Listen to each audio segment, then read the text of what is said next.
আমাদের সংস্কৃতি, আমাদের সংস্কার সর্বদা থাকবে আমাদের সাথে।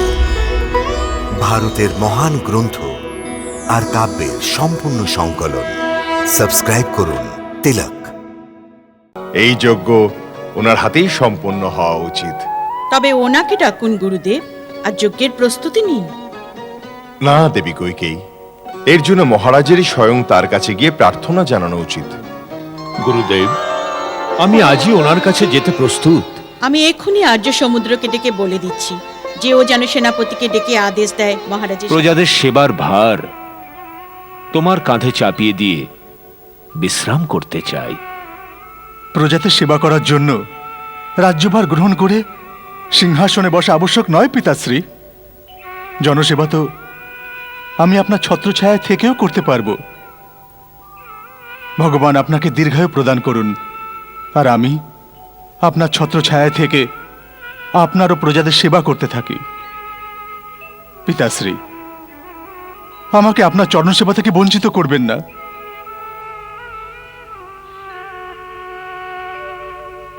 রাম, তুমি শুধু এমন কথা বলতে পারো কারণ তুমি মর্যাদার প্রতিমূর্তি। কিন্তু পুত্র, তুমি নিজের পিতার মোহতে পিতার মঙ্গল কামনা ভুলে গেছ। পুত্র পিতার মিত্র হয়।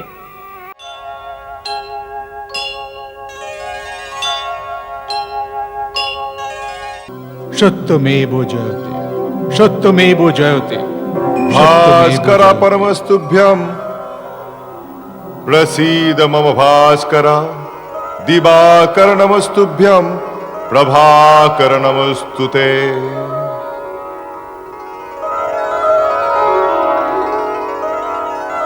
মহারাজ দশরথ, আজ সূর্যদেব উত্তরায়ণে প্রবেশ করছে। এটা অত্যন্ত পুণ্য লগ্ন। এই শুভ লগ্নে নিজের কুলদেবতার কাছে যা প্রার্থনা করবেন তা অবশ্যই সফল হবে। গুরুদেব, আপনার আশীর্বাদে আমার প্রচন্ড বৈভব, সুখ, সমৃদ্ধি, যশ সবকিছুই তো আছে, কিন্তু একটাই অভাব যা আমাকে ব্যাকুলতায় ভরিয়ে দেয়। যে সূর্য বংশে মহারাজা ইয়াসাকু, দিলীপ, ভগীরথ, রঘু, হরিশ্চন্দ্রের মতন পরম প্রতাপী যশস্বী রাজারা ছিলেন, সেই বংশ কি দশরথের সাথে শেষ হয়ে যাবে? আমার পরে কি আমার বংশের উত্তরাধিকারীদের জল দেবারও কেউ থাকবে না?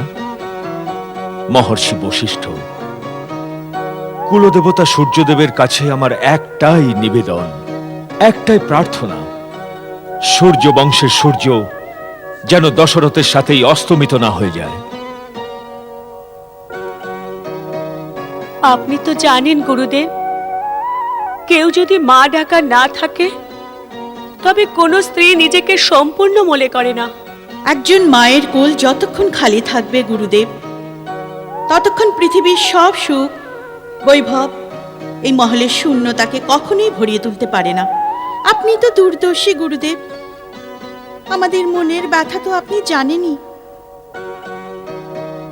মহারানী কৌশল্যা, দেবী কৈকেয়ী, দেবী সুমিত্রা, আপনারা নিরাশ হবেন না। সূর্য দেবতা আপনাদের মনস্কামনা অবশ্যই পূর্ণ করবেন, কিন্তু তার জন্য আপনাদের পুত্রকামেষ্টি যোগ্য করতে হবে। হ্যাঁ গুরুদেব, তবে আর দেরি কেন? আপনি যজ্ঞের ব্যবস্থা করুন। কিন্তু দেবী, আমি সে যোগ্য করতে পারি না। আপনি না করালে আর কে করাবে? অথর্ববেদের জ্ঞানী গুণী ঋষি সিংহমুনি হল এর বিশেষজ্ঞ। এই যজ্ঞ ওনার হাতেই সম্পন্ন হওয়া উচিত। তবে ওনাকে ডাকুন গুরুদেব, আর যজ্ঞের প্রস্তুতি নিন। না দেবী কৈকেয়ী, এর জন্য মহারাজেরই স্বয়ং তার কাছে গিয়ে প্রার্থনা জানানো উচিত। গুরুদেব, আমি আজই ওনার কাছে যেতে প্রস্তুত। আমি এক্ষুনি আর্য সমুদ্রকে ডেকে বলে দিচ্ছি যে ও যেন সেনাপতিকে ডেকে আদেশ দেয় মহারাজের সাথে যাবার জন্য। রথ, হাতি, ঘোড়া ও পদসেনার দল যেন আজই প্রস্তুত রাখেন। মহারাজ আজকেই রওনা হবেন। না দেবী কৈকেয়ী, ওখানে রথ, হাতি, ঘোড়া বা সেনার কোনো প্রয়োজন নেই। মহারাজ একজন যোগীর কাছে ভিক্ষে চাইতে যাচ্ছেন, নিজের ঐশ্বর্য বা বীরত্ব দেখাতে নয়। ভিক্ষে ভিক্ষে খালি ঝুলিতেই দেওয়া যেতে পারে। ভিক্ষুক দশরথ খালি পায়ে যাবে, আশীর্বাদ দিন। আপনার মনস্কামনা সফল হবে রাজন।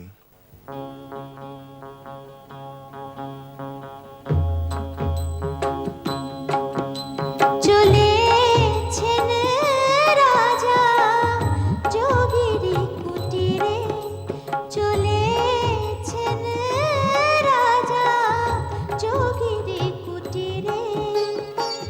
যোগীর কুটিরে, যোগীর কুটিরে, যোগীর কুটিরে, যোগীর কুটিরে।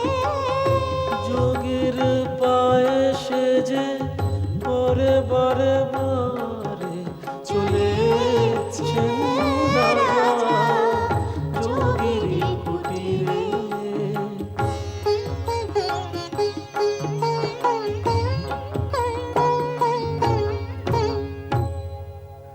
অশ্রু জলে ধোয়ায় তার চরণ, তারে যে বোঝায় রাজা।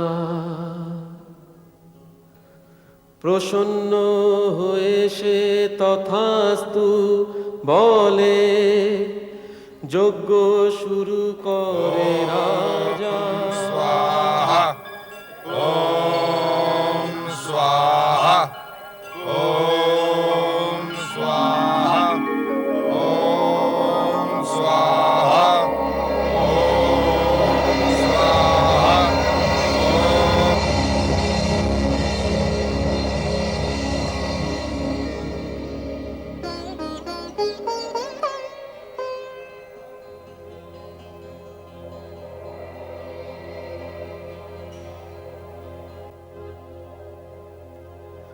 অগ্নিদেবাসী প্রকট হলেন ক্ষীরের পাত্র নিয়ে, তোর ইচ্ছা পূরণ হবে কহেন দশরথকে দিয়ে।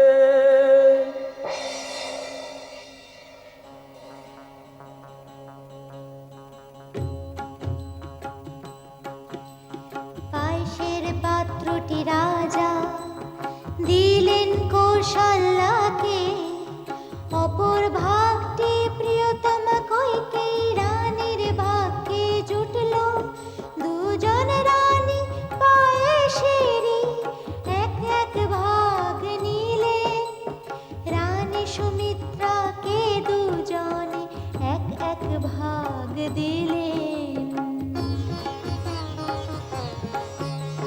দেবতা ইন্দ্র স্বয়ং নারায়ণ পৃথিবীতে অবতার নেবার সংকল্প করে নিয়েছেন।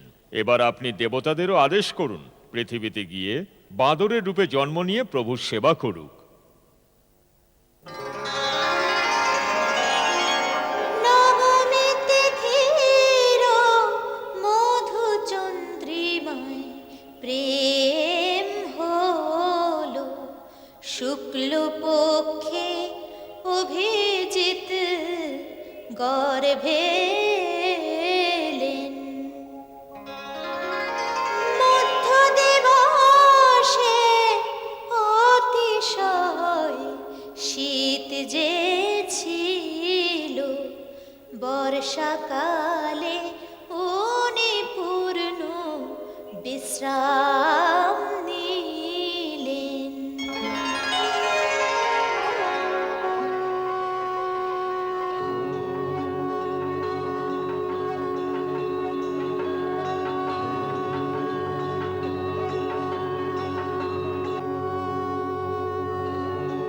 খুশির খবর মহারাজ, খুশির খবর, খুশির খবর মহারাজ। রানী কৌশল্যা পুত্র সন্তানের জন্ম দিয়েছেন। খুশির খবর মহারাজ।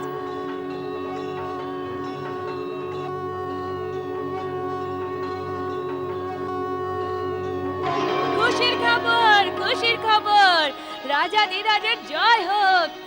খুশির খবর, রানী কইকেয়ীর পুত্র সন্তান হয়েছে, কইকেয়ী মা হতে পেরেছে। রাজাধিরাজের জয়, পুত্র সন্তান হয়েছে। মন্থরা, রানী কৈকেয়ীকে আমার অভিনন্দন জানাও। মহারাজের জয় হোক, আমার কইকেয়ী রানীর জয় হোক, আমার কইকেয়ী রানী, কইকেয়ী রানী। মহারাজ দেবী সুমিত্রার পুত্র হয়েছে। না মহারাজ, একটা না দুটো। তোমার কৃপা সূর্যদেব।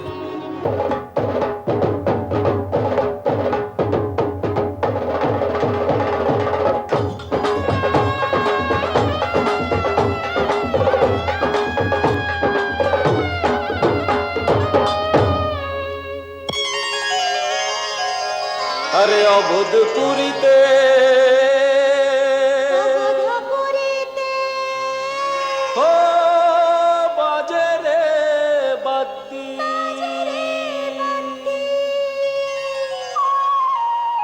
ও বাজে বাজে বাজে অবধিতে বাদ্দি, ও বাজে বাজে বাজে অবধিতে বাদ্দি, ও বাজে বাজে বাজে অবধিতে বাদ্দি, ও বাজে বাজে বাজে অবধিতে বাদ্দি।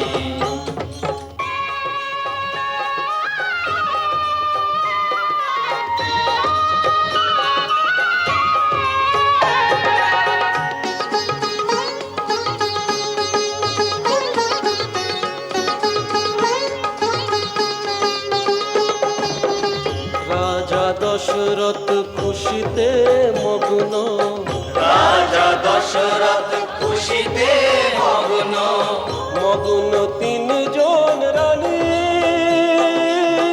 মগ্ন তিনজন রানী। চার দিশাতে ফুলেরই বর্ষা, চার দিশাতে ফুলেরই বর্ষা। হাসছেন চারজন ভাই, ও বাজে বাজে বাজে অবধিতে বাদ্দি, ও বাজে বাজে বাজে অবধিতে বাদ্দি, ও বাজে বাজে ও বাজে বাজে ও বাজে বাজে বাজে বাজে বাজে বাজে বাজে বাজে, ও বাজে বাজে বাজে অবধিতে বাদ্দি, ও বাজে বাজে বাজে অবধিতে বাদ্দি, ও বাজে বাজে বাজে অবধিতে বাদ্দি, ও বাজে বাজে বাজে অবধিতে বাদ্দি, ও বাজে বাজে বাজে অবধিতে বাদ্দি।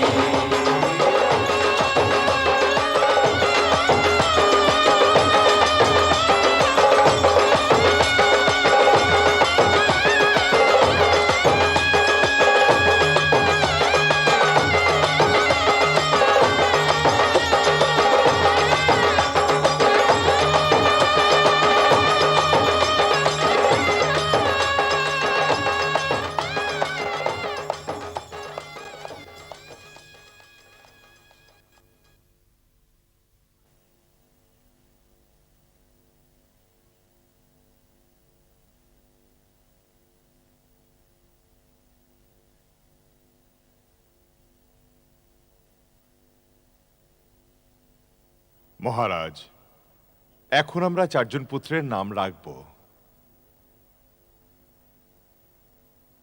কৌশলার পুত্রের নাম শুধুমাত্র 2 অক্ষরের, কিন্তু এতই মহান যে সমগ্র পৃথিবী তার কাছে মাথা নত করবে, অনন্ত ব্রহ্মাণ্ডকে সুখ দেবে। সেই নাম হবে রাম। রাম। রাম। সে আমার রাম। আর কইকেয়ীর আদরের পুত্রের নাম কি হবে? ত্যাগের মূর্তি, ধর্মপুত্র, জগতের ভরণ পোষণ করবে কৈকেয়ী পুত্র, পৃথিবীতে ভরত নামে বিখ্যাত হবে।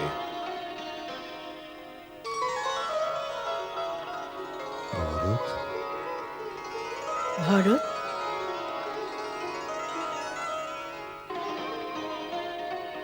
গুরুদেব, সুমিত্রা বণির চোখের মণি, এই 2 রাজপুত্রের নাম কি হবে?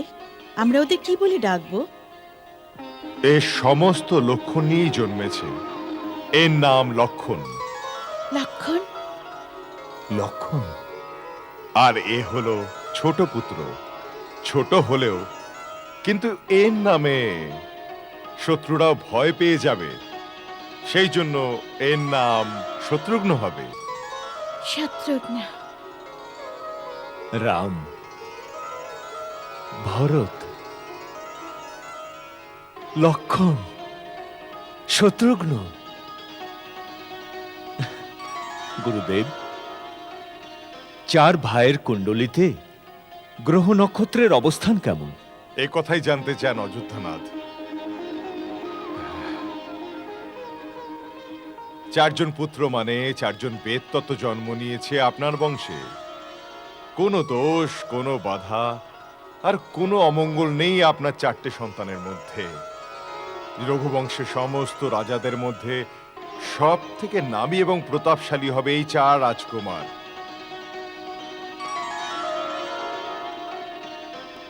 একটা আরো যোগ দেখা যাচ্ছে। সেটা কি ধর্মদেবতা?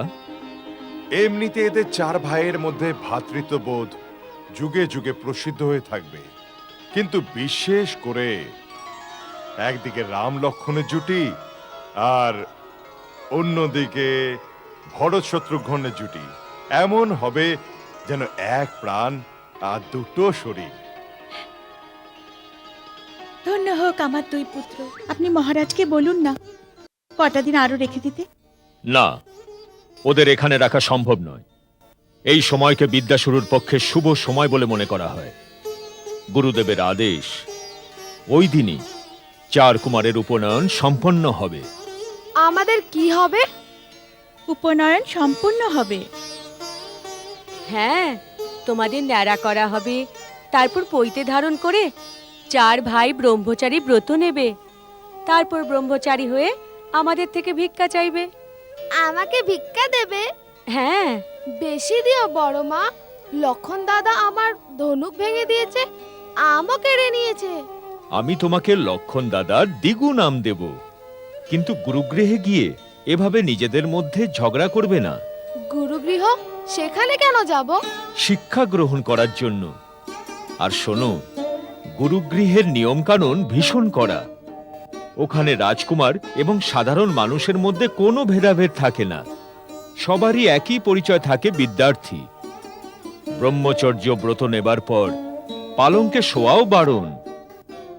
মাটিতে শুতে হবে, খালি পায়ে চলতে হবে। রোদ বৃষ্টিতে ছাতা পাবে না তোমরা। সর্বদা গুরুর সেবা করতে হবে। গুরুর সেবা কিভাবে করতে হবে? গুরু শোবার পর শোবে, জাগার আগে জেগে উঠবে। গুরুগৃহে পরিষ্কার পরিচ্ছন্নতার উপর সম্পূর্ণ নজর দেবে। যাগযজ্ঞ করার জন্য জঙ্গল থেকে কাঠ নিয়ে আসবে। নিজের ও গুরুর খাবার জন্য ভিক্ষা নিয়ে আসবে। আমি তো বারমার থেকে ভিক্ষা নেব। নিজের আত্মীয় স্বজনের কাছে ভিক্ষা চাইতে যেতে পারবে না তোমরা। এটা নিয়ম বিরুদ্ধ। কেন? এরকম অদ্ভুত নিয়ম কেন?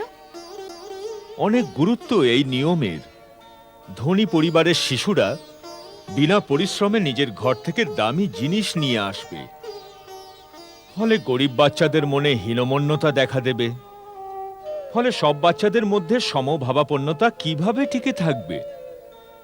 বিদ্যাদানের দায়িত্ব সমস্ত সমাজের, কোনো বিশেষ পরিবারের নয়। এই ভাবনা থেকেই গুরুগৃহে ভিক্ষার সিদ্ধান্ত গ্রহণ করা হয়েছে। গুরুগৃহে আমরা কি কি শিক্ষা পাবো? বেদ, বেদান্ত, পুরাণ, উপনিষদ, ভূগোল, জ্যোতিষ, গণিত, সঙ্গীত, রাজনীতি, ধর্মনীতি। ব্যাস ব্যাস, এটা বলো ওখানে মায়ের গান শোনা যাবে কি না? মায়ের গান না শুনলে আমার ঘুমই পায় না।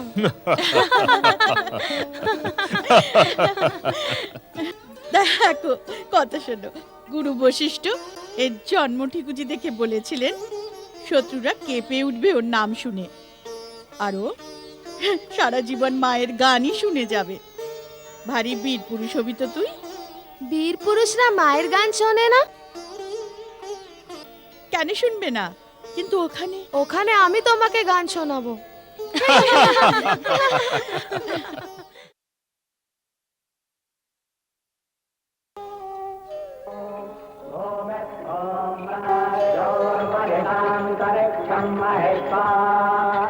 उपस्थिते देव्यदितेज्यमन्नादमन्नास्याजादधे मृत्तिके हनमे पापं जन्मजा दुष्कृतं कृतं मृत्तिके ब्रह्मदत्ताधियाश्यमेनाभिमन्त्रिता मृत्तिके देहि मे पुष्टिं त्वयि सर्वं प्रतिष्ठितम् मृत्तिके प्रतिष्ठिते सर्वं तन्मे नन्दमृत्तिके ॐ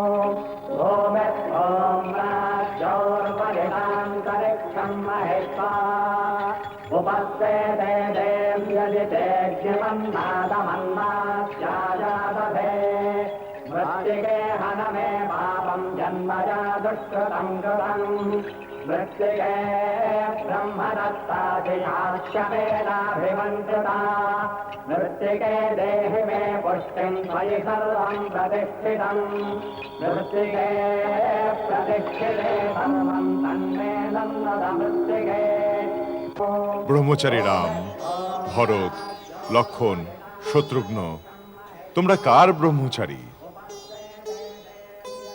সবার আগে তোমরা ব্রহ্মার ব্রহ্মচারী, তারপর বজ্রধারী ইন্দ্রের, অবশেষে অগ্নিদেবতার, সবার শেষে তোমরা আমার ব্রহ্মচারী।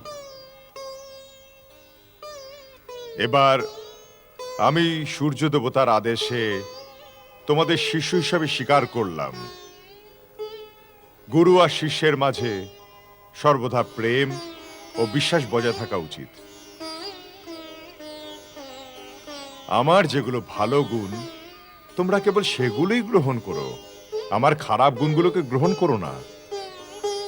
এবার আমার প্রথম উপদেশ শোনো। সত্যম বদ, ধর্মম চর, মাতৃদেব ভব, পিতৃদেব ভব, আচার্য দেব ভব। এবার তোমরা আমার সঙ্গে মূল মন্ত্র উচ্চারণ করো। ওম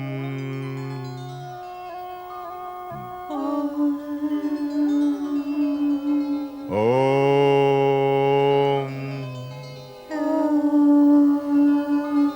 ওম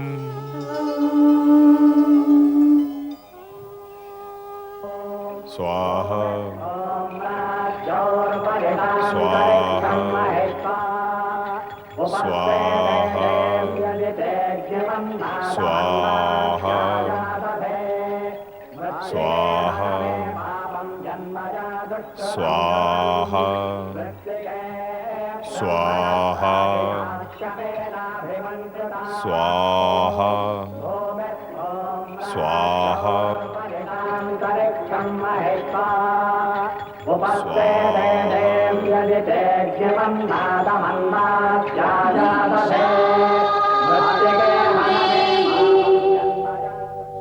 भवति भिक्षां देहि माता भिक्षां देहि भिक्षां देहि भवति भिक्षां देहि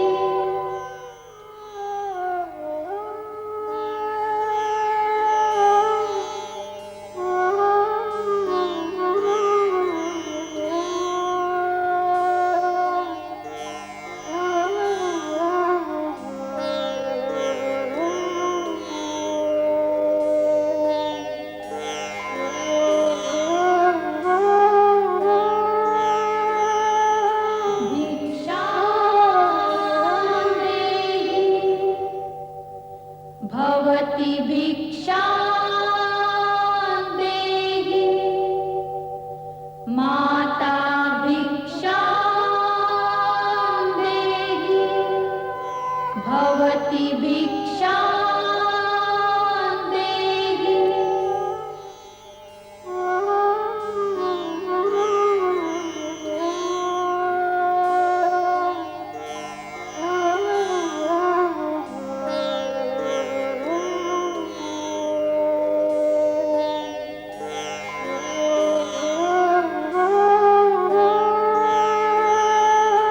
भिक्षां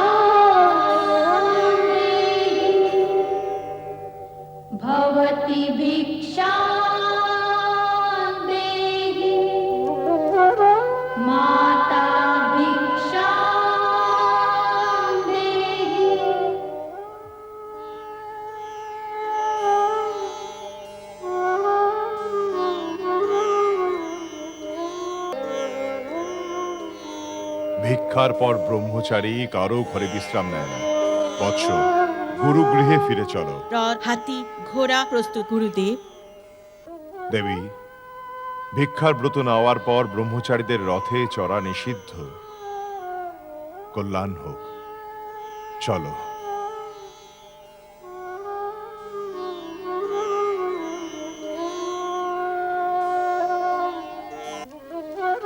মায়ের চোখে অশ্রু জ্বালা থামতে যে চায় না, অবুধ রাজা দশরথে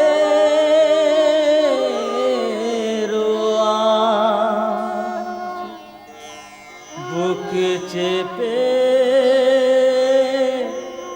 রাখা যায় না, বুকে চেপে রাখা যায় না।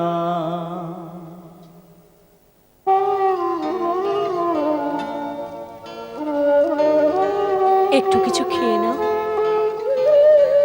খিদে নেই।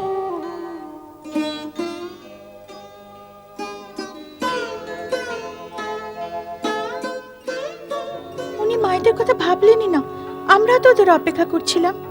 হ্যাঁ, আমরাও যদি মহারাজের কক্ষে যাই।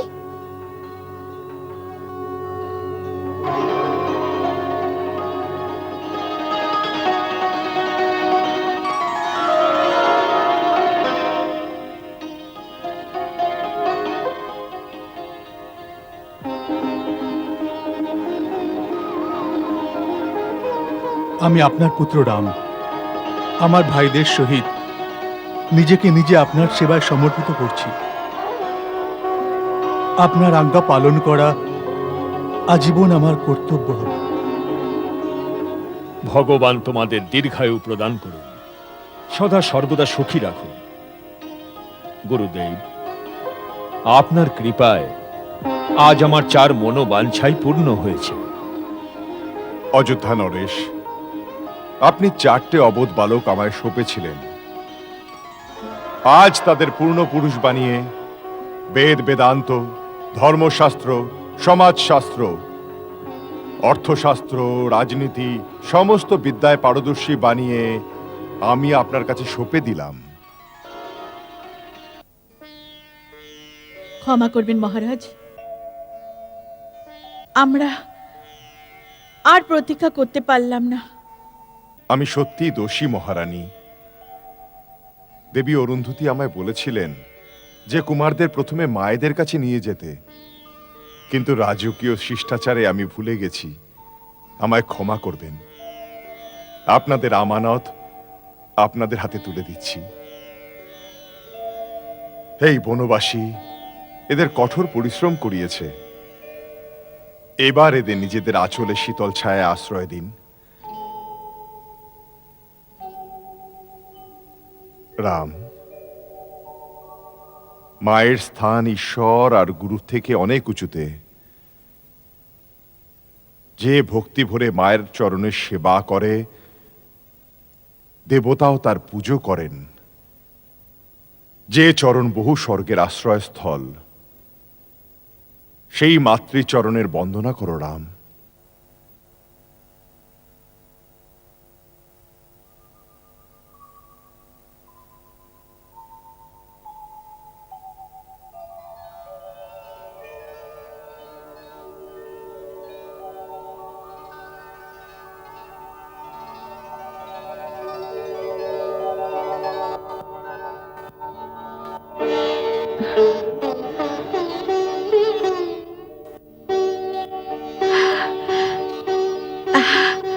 রাম,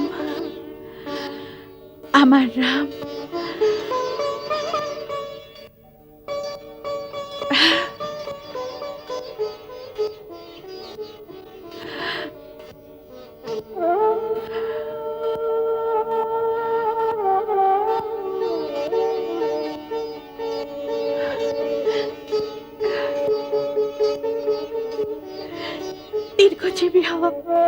সদা সুখে থাকো।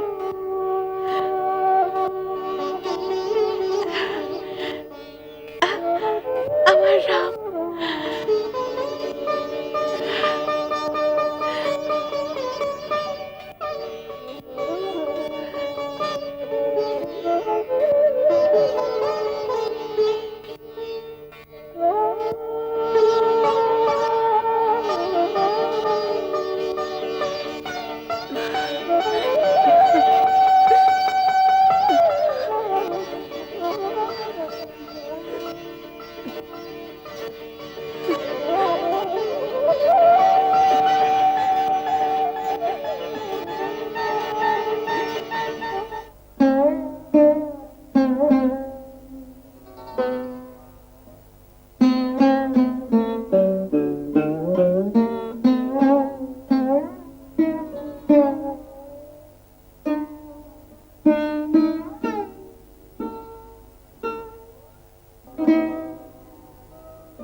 না, কিছু না।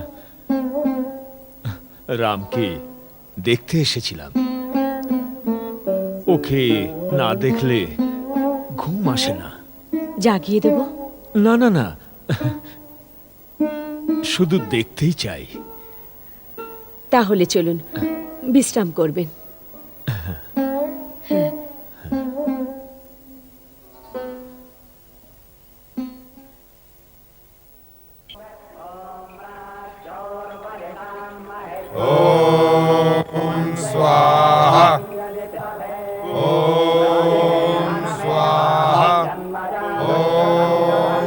ওকে পবিত্র করুন। আসুন, আসুন। আসুন।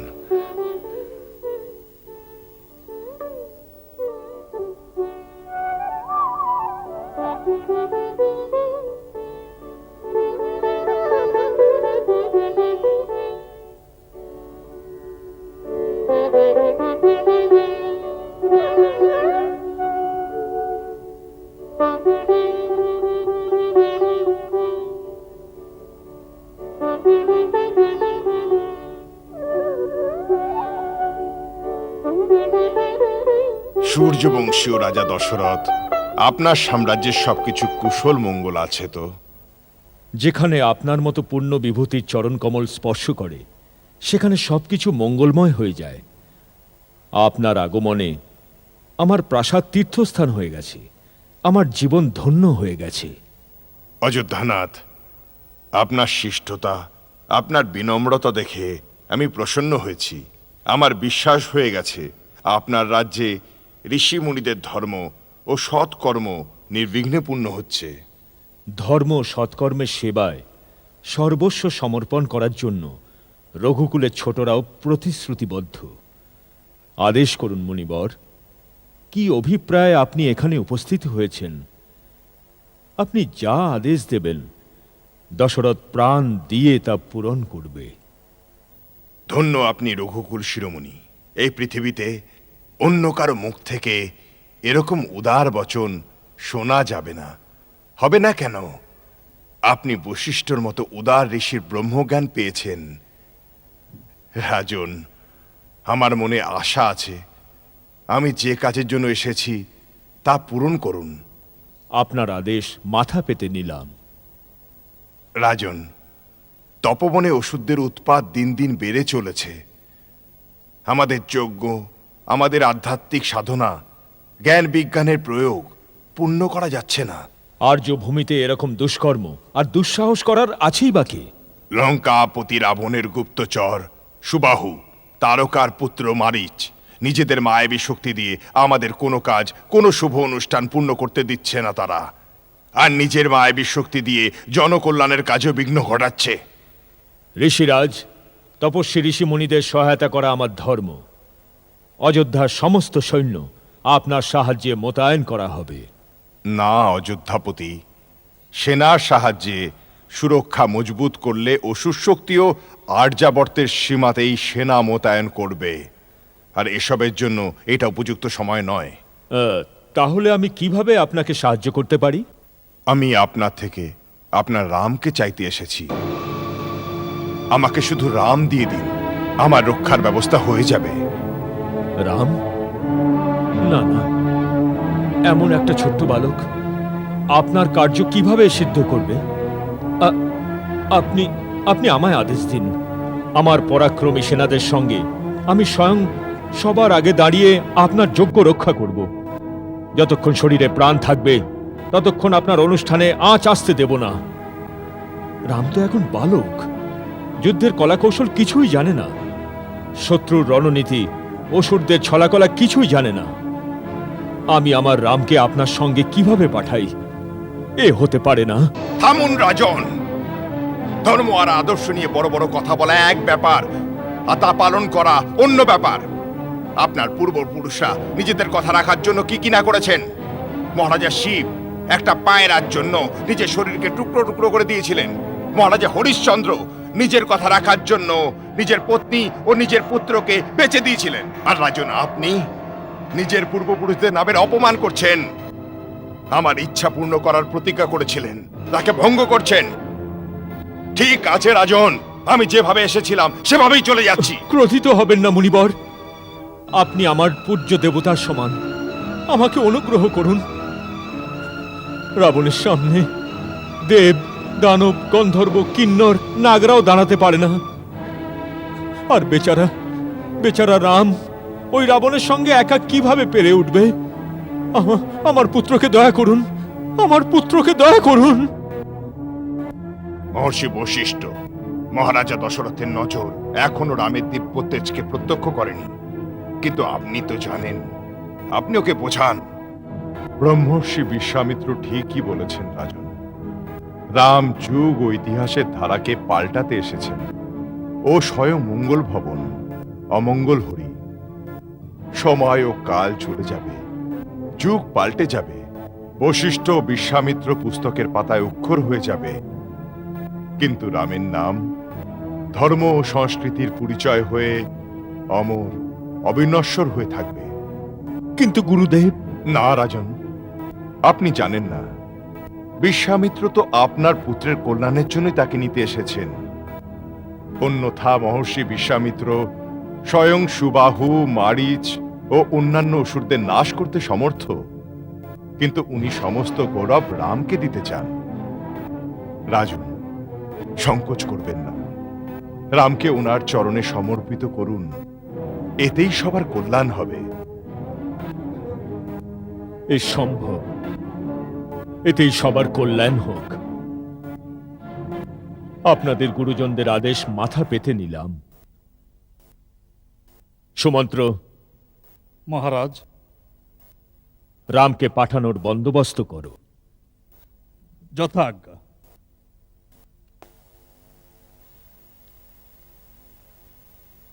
মণিবর, রামের সঙ্গে লক্ষণও আপনার সঙ্গে যাবে, কারণ এরা দুজন কখনো আলাদা হয়নি। রাম, লক্ষণ আমার দুটো চোখ, আমার প্রাণ। আজ এই দুজনকে আমি আপনাকে সঁপে দিলাম। নিশ্চিন্তে থাকুন রাজন, সবকিছু মঙ্গলই হবে। রাম, লক্ষণ, মহর্ষি বিশ্বামিত্রই আজ থেকে তোমাদের মাতা পিতার সমান। এনার আজ্ঞা, এনার সেবাই তোমাদের ধর্ম।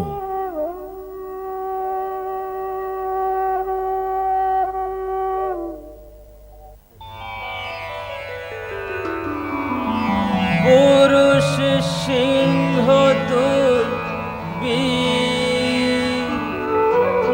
চলেছে ভয় মেটাতে।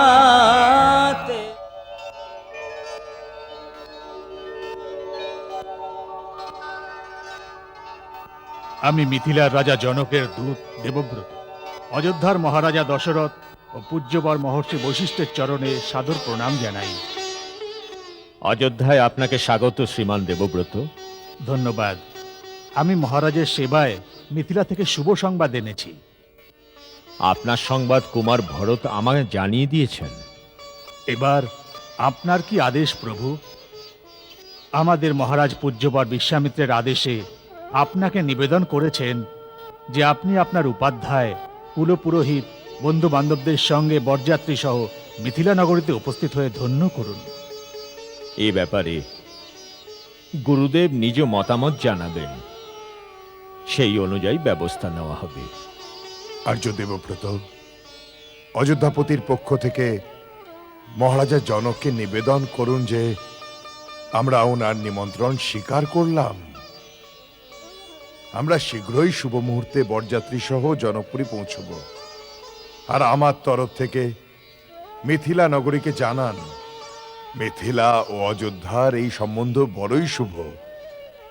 এই সম্বন্ধের দ্বারা আর্যাবত্যের দুই মহান শক্তি মিলিত হবে।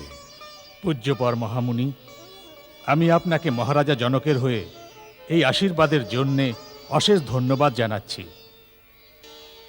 মহারাজ, আমাকে জনকপুরী ফিরবার আজ্ঞা প্রদান করুন, যাতে আমি আপনার আসার শুভ সমাচার আমার মহারাজাকে শীঘ্র পৌঁছাতে পারি। আপনাকে আমার পক্ষ থেকে অনুমতি দিলাম দেবব্রত। ওখানে গিয়ে আমার দুই পুত্রকে আমার স্নেহ, ভালোবাসা ও আশীর্বাদ দেবেন। আমার রামকে বলবেন যে তাকে ছাড়া তার পিতা সেভাবেই বেঁচে আছে, যেভাবে জলের প্রতীক্ষায় চাতক পাখি বেঁচে থাকে। শ্রী রাম ও লক্ষণকে পুত্র বলার অধিকার আপনার আছে মহারাজ। আজ সমস্ত বিশ্বের কাছে ওনারা দুজন পরাক্রম বীরত্বের অবতার। এই রকম তেজস্বী ও যশস্বী পুত্রের পিতা হবার সৌভাগ্য দেবতাদেরও হয় না মহারাজ। আপনার মতো ভাগ্যবানের দর্শন পেয়ে আমি ধন্য হয়ে গেছি। বড় মধুর কথা বলতে পারেন দেবব্রত। আপনি আমার পুত্রের শুভ সংবাদ এনেছেন, এই জন্য আমার পক্ষ থেকে উপহার গ্রহণ করুন।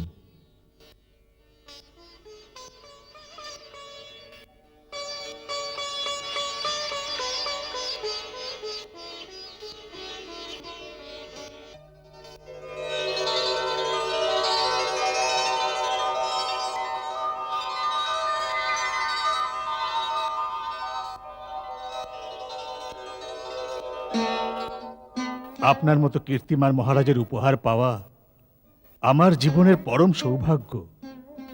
কিন্তু মহারাজ, এটা আমাদের কন্যার শ্বশুর বাড়ি। এখান থেকে কিছু নেওয়া নীতি ও প্রথা বিরুদ্ধ। মহারাজ, আমায় দয়া করে ক্ষমা করুন। ধন্য তুমি, ধন্য। মহারাজা জনকের রাজদূতের এরকম সংস্কারই থাকা উচিত।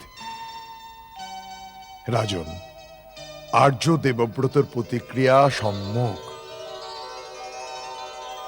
মহারাজ, আমায় আদেশ দিন।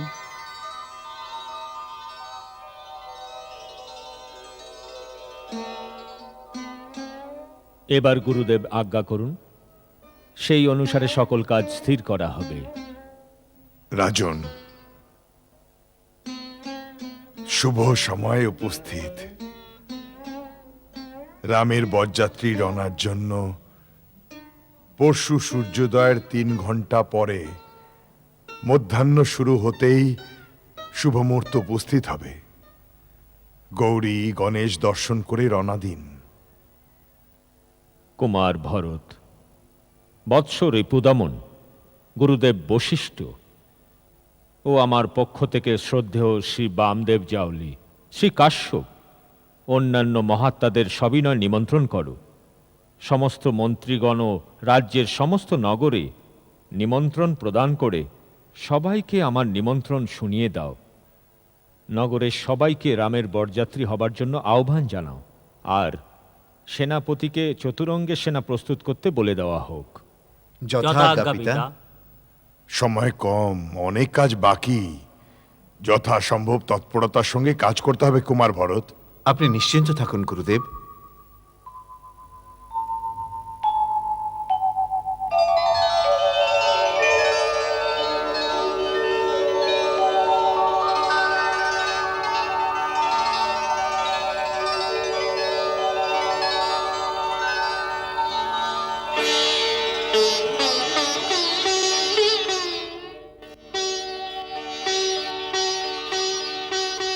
আর্য সুমন্ত, মহারানী, রামের মঙ্গল কামনার জন্যে আমি অনুষ্ঠান করেছি, অনেক দান ধ্যান করেছি।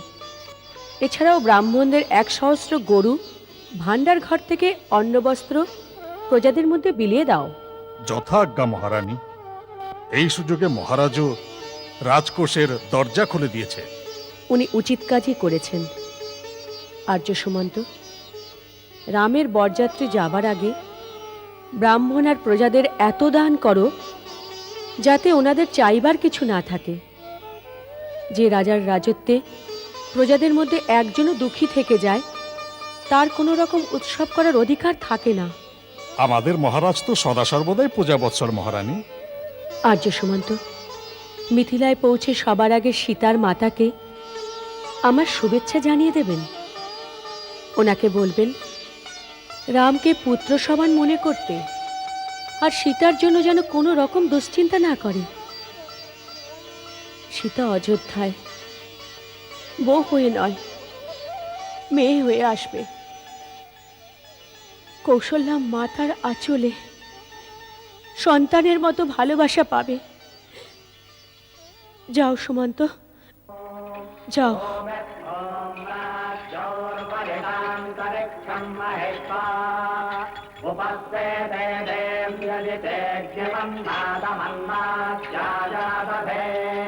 मृत्तिके हनमे पापं जन्मजा दुष्कृतं कृतं मृत्तिके ब्रह्मदत्ताधियाश्चमेनाभिमन्त्रिता मृत्तिके देहि मे पुष्टिं त्वयि सर्वं प्रतिष्ठितम्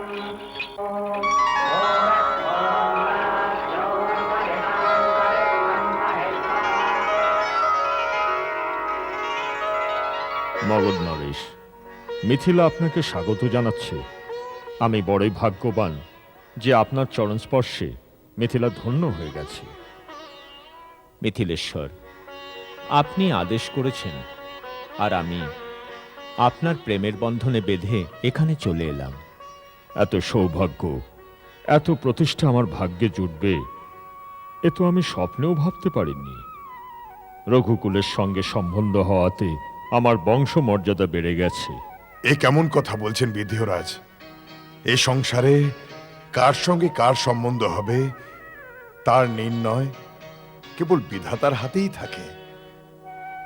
তিনি শুভ সময় আসলে সেই সম্পর্ককে জুড়ে দেন। সেই পরমেশ্বরের ইচ্ছেতেই আজ অযোধ্যা ও মিথিলা দুজনে একে অপরের সমকক্ষ হয়ে গেছে। না মহর্ষি, সমকক্ষ নয়। আমি তো কন্যার পিতা, আপনার দাস। আপনার সমকক্ষ হব কি করে? আপনি ঠিকই বলেছেন মহারাজা। আপনি আমার সমকক্ষ কিভাবে হতে পারেন? আজ আপনি দাতা আর আমি একজন গ্রহীতা, একজন ভিখারি, যে আপনার দরজাতে আপনার কন্যাকে ভিক্ষা চাইতে এসেছে। যিনি দান করেন তিনি সর্বদাই মহান। শাস্ত্রে বলা হয় প্রতিগ্রহ দাত্রবশ। যে ন্যায় সে দাতার অধীন। এই জন্য আপনি যা আদেশ করবেন তা আমি মাথা পেতে নেব। আপনি সত্যি কত উদার মহারাজ দশরথ। আপনার স্নেহের বন্ধনে আপনি বিধিকেও বেঁধে ফেলেছেন। আপনার সঙ্গে দেবতুল্য বশিষ্ঠ, বামদেব, এই মহান বিভূতিদের স্বাগত জানানোর সুযোগ পেয়ে আমার মাথা উঁচু হয়ে গেছে। বিদেহীরাজ, আমি মনে করি মহারাজ দশরথ, মহর্ষি বশিষ্ঠ আর বরযাত্রী হয়ে আসা অতিথিদের যাত্রার ক্লান্তি মেটানোর জন্য বিশ্রাম করতে দেওয়া হোক। তারপর শুভ মুহূর্তে আপনারা দুজন সম্বন্ধী গুরুদেবের সঙ্গে বসে শ্রীরাম ও রাজকুমারী সীতার বিবাহ নিয়ে আলোচনা করুন। সেটাই উচিত কাজ।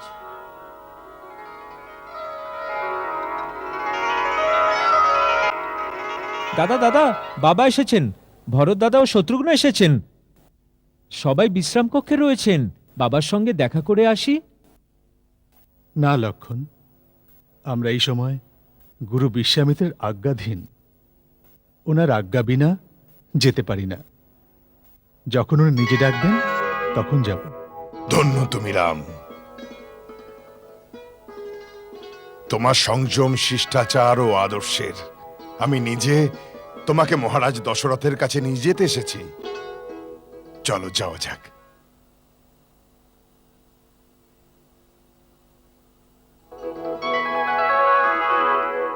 ভূপথের ওই জপামুনি এলেন সশরীরে, চলেন দশরথ ধীরে পায়ে, শুধু তারি তরে।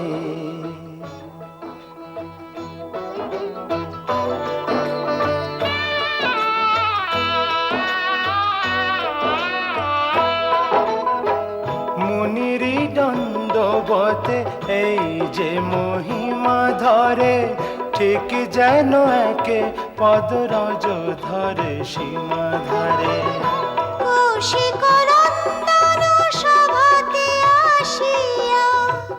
কেমন আছো বলে আশীর্বাদ করে, কেমন আছো বলে আশীর্বাদ করে। কোন দণ্ডবত করে দুই ভাই, খুশিতে পারাবার হলেন রাজা মশাই। দুজনাকে দেখে যেন শত দুঃখ মেটে, মৃত শরীরে যেন প্রাণ ফিরে আসে, মৃত শরীরে যেন প্রাণ ফিরে আসে।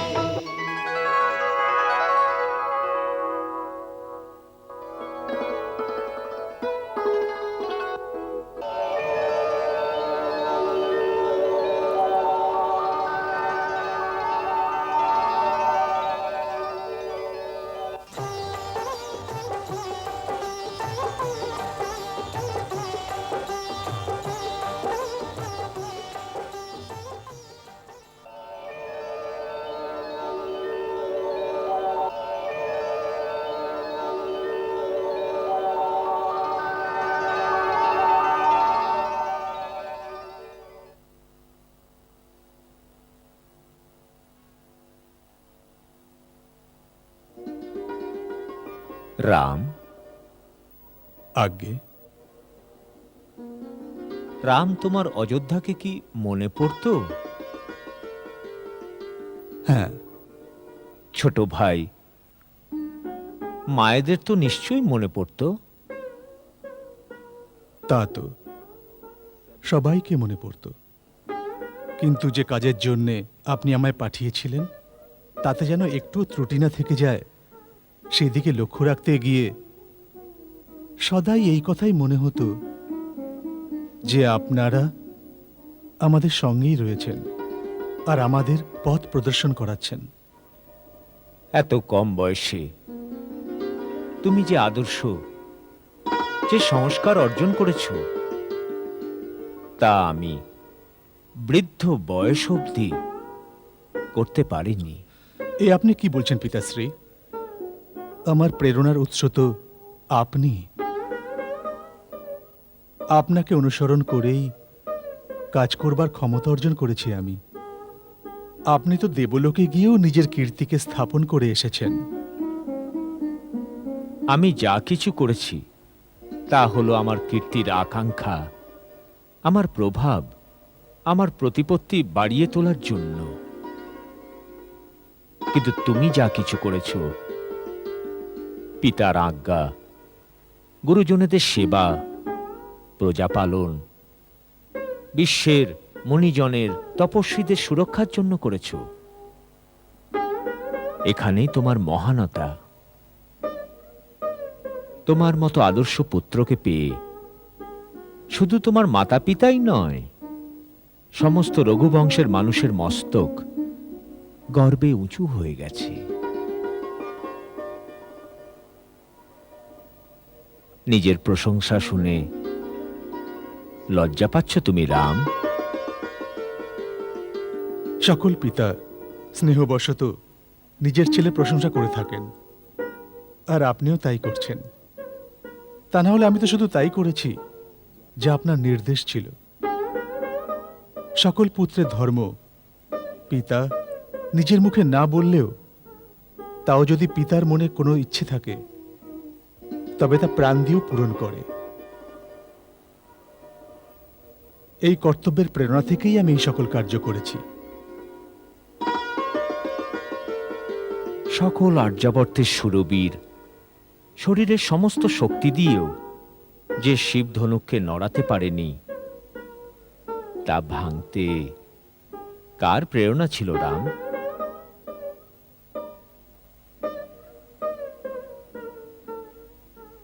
যাও, বিশ্রাম করো। যতক্ষণ আমি প্রশংসা করতে থাকব, তুমি সংকোচে কুঁকড়ে যেতে থাকবে। যাও বৎস।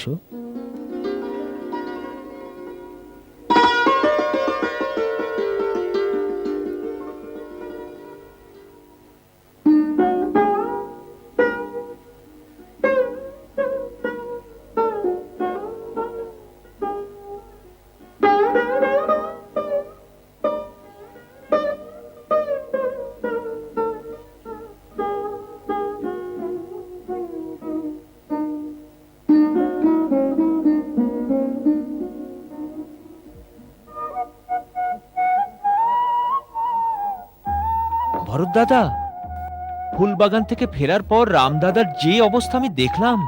কি দেখলে? সারা রাত চাঁদের দিকে তাকিয়ে ঘন ঘন নিঃশ্বাস নিচ্ছিল।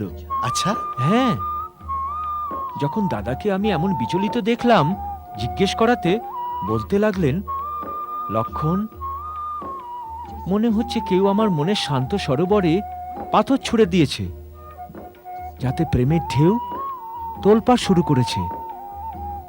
প্রতিটি ঢেউয়ের সীতার ছবি, চাঁদকে দেখলেও সীতা।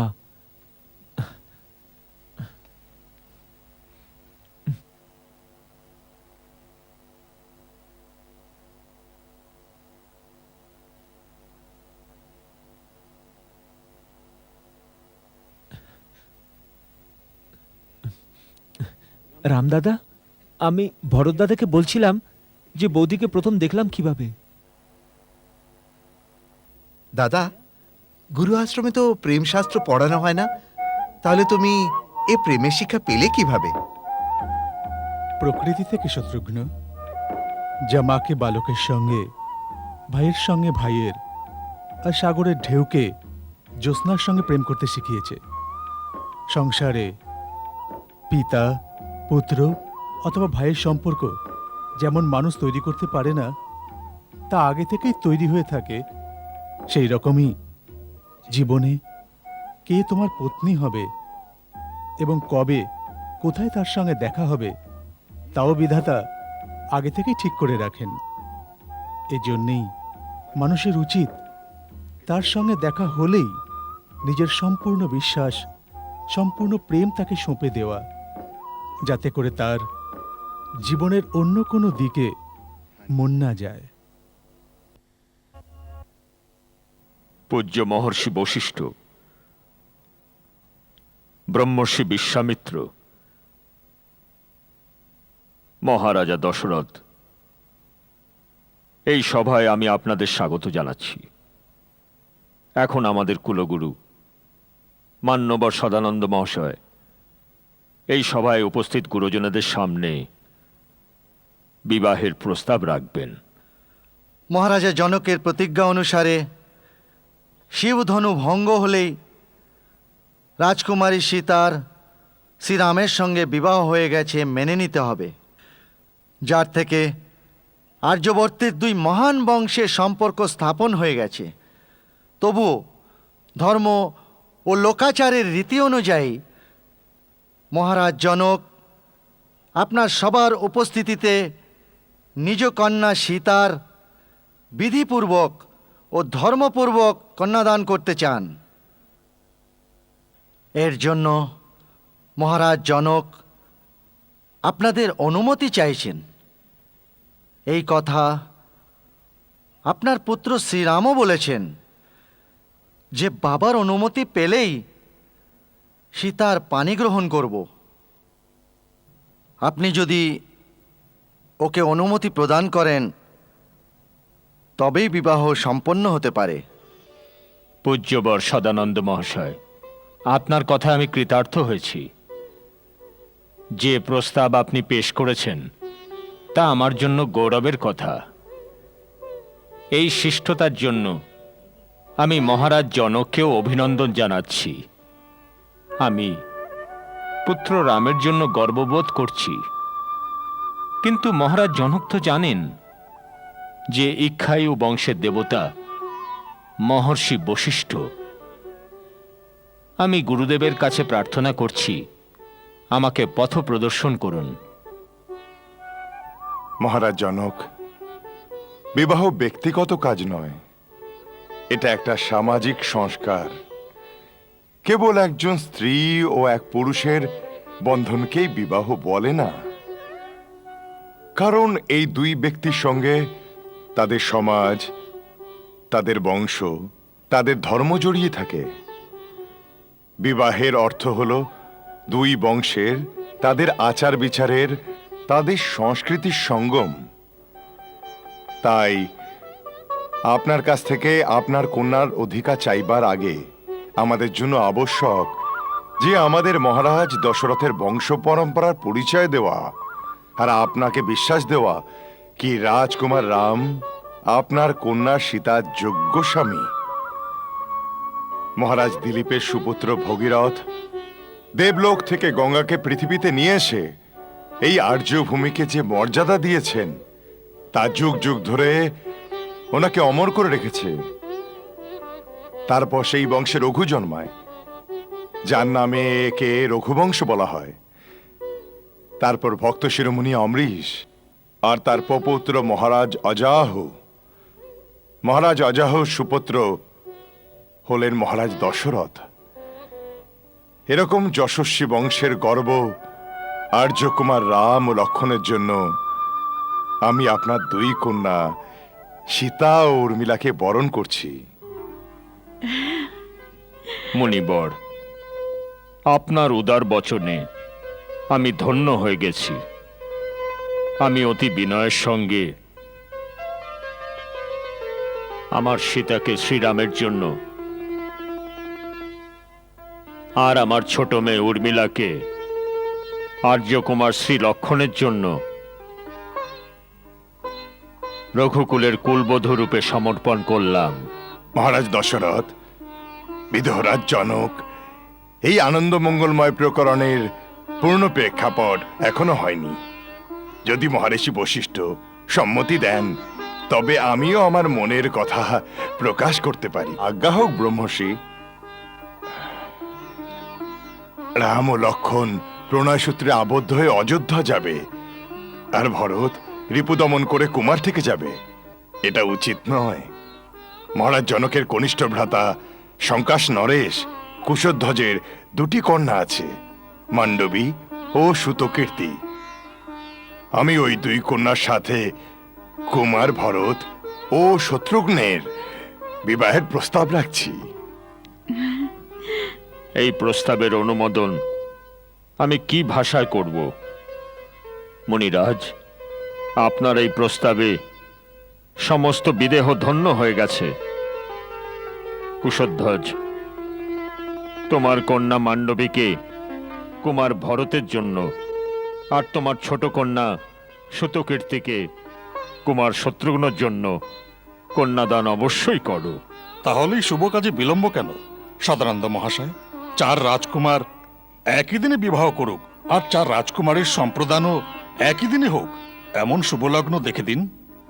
দুদিন বাদে উত্তরা ফাল্গুনী নক্ষত্র, সেই দিনই 4টি বিবাহ সম্পন্ন করার পক্ষে অতি উত্তম লগ্ন। অযোধ্যাপতি দশরথ, এবার আপনি 4 রাজকুমারের মঙ্গলের জন্য তাদের গোদান করান, নান্নিমুখ ভালোভাবে আগে সম্পন্ন করান, তারপর বিবাহর শুভ কাজ সম্পন্ন করুন। যথা আজ্ঞা গুরুদেব।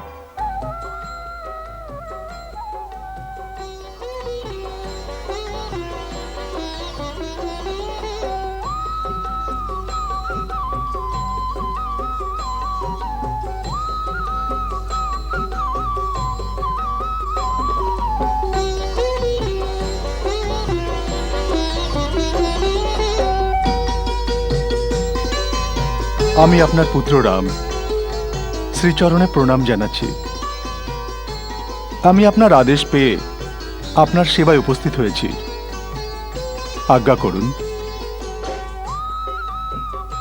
রাম, সভায় উপস্থিত সামন্ত, মন্ত্রী আর প্রজাগণ সর্বসম্মতিক্রমে নির্ণয় করেছেন যে তোমাকে যুবরাজ পদ প্রদান করে তোমার রাজ্যাভিষেক করা হবে। তোমার গুণের প্রতি নজর রেখে সবার বিশ্বাস যে তুমি একজন ধার্মিক ও প্রজাপালক রাজা হবে। তোমার জনপ্রিয়তার জন্য রাজ্যভার গ্রহণ করার পর দেশের মধ্যে শান্তিভঙ্গের কোনো আশঙ্কা থাকবে না, আর তোমার বীরত্বের জন্য দেশের সুরক্ষা সদা বজায় থাকবে। এই জন্য তুমি যুবরাজ পদ স্বীকার করে রাজ্যভার সামলাও। পূজ্যবর, আমার অন্যায়কে ক্ষমা করবেন। আমার মতে এই সিদ্ধান্ত অনুচিত।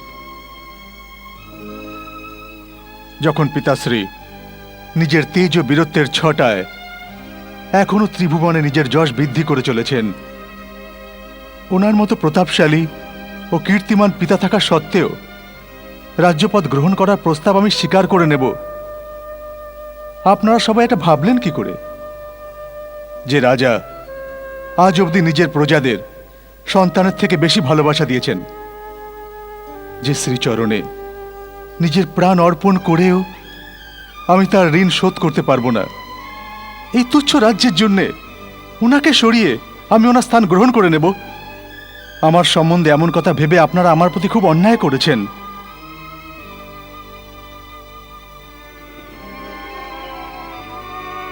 হয়তো এতে আপনাদের কোনো দোষ নেই,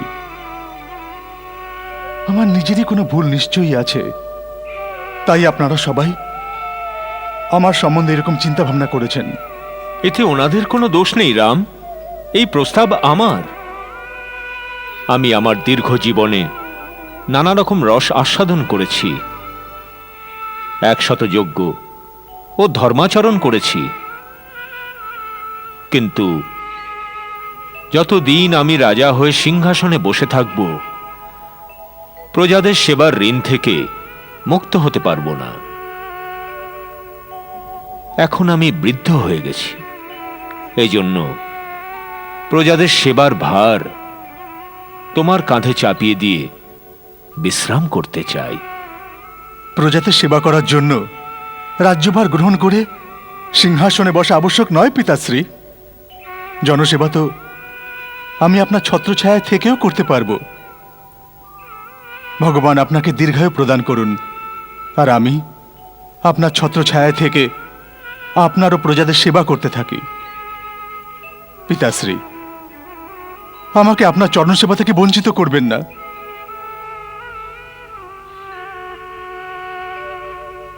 রাম, তুমি শুধু এমন কথা বলতে পারো কারণ তুমি মর্যাদার প্রতিমূর্তি। কিন্তু পুত্র, তুমি নিজের পিতার মোহতে পিতার মঙ্গল কামনা ভুলে গেছ। পুত্র পিতার মিত্র হয়। যদি মিত্রর মতো ভাবতে, তবে আমার কল্যাণের কথা ভাবতে। এরকম কথা বলতে না, যাতে শুধু পুত্রের ভালোবাসা প্রকাশ পায়, মিত্রর মিত্রতা নয়। পিতাশ্রী, আপনি কিভাবে বললেন যে আমি আপনার কল্যাণ কামনা করি না? এর উত্তর আমি দিচ্ছি রাম।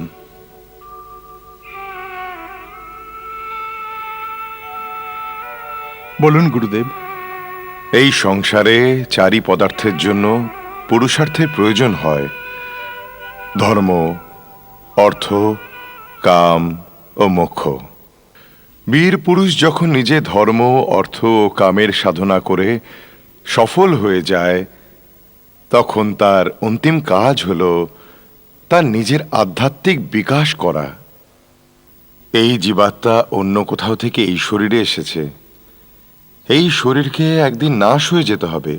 এই জন্যে রাম এই জীবনকে আত্মার আগে কোথায় যেতে হবে তার বিচার করা, সম্মুখ পথকে প্রশস্ত করা, এও মানুষের পরম কর্তব্য। মৃত্যু এসে তার সাংসারিক বন্ধনকে ভেঙে দেবার আগে থেকেই মানুষের উচিত স্বয়ং নিজেকে সেই বন্ধন থেকে মুক্ত করে নিজের আত্মাকে পরমাত্মার সঙ্গে যুক্ত করে পুরুষার্থ সম্পন্ন করা। তুমি কি চাও না রাম, তোমার পিতাও নিজের পরলোক জীবনের সাধনা নিজে করতে পারেন? পিতার মোহে বশীভূত হয়ে তুমি ওর পায়ের শৃঙ্খল কেন হতে চাইছ? রাম, এই সময় পুত্র হিসাবে তোমার ভাবনা যথার্থ, কিন্তু মনে রেখো, কর্তব্য ভাবনার থেকেও মহান হয়। এই সময়ে একটাই তোমার কর্তব্য, ভাবনা ও মোহ ত্যাগ করো। গুরুদেব, জীবনে এমন কিছু মুহূর্ত আসে যখন মানুষ ঠিক করতে পারে না যে তার সঠিক কর্তব্য কি। আমারও সেই অবস্থা।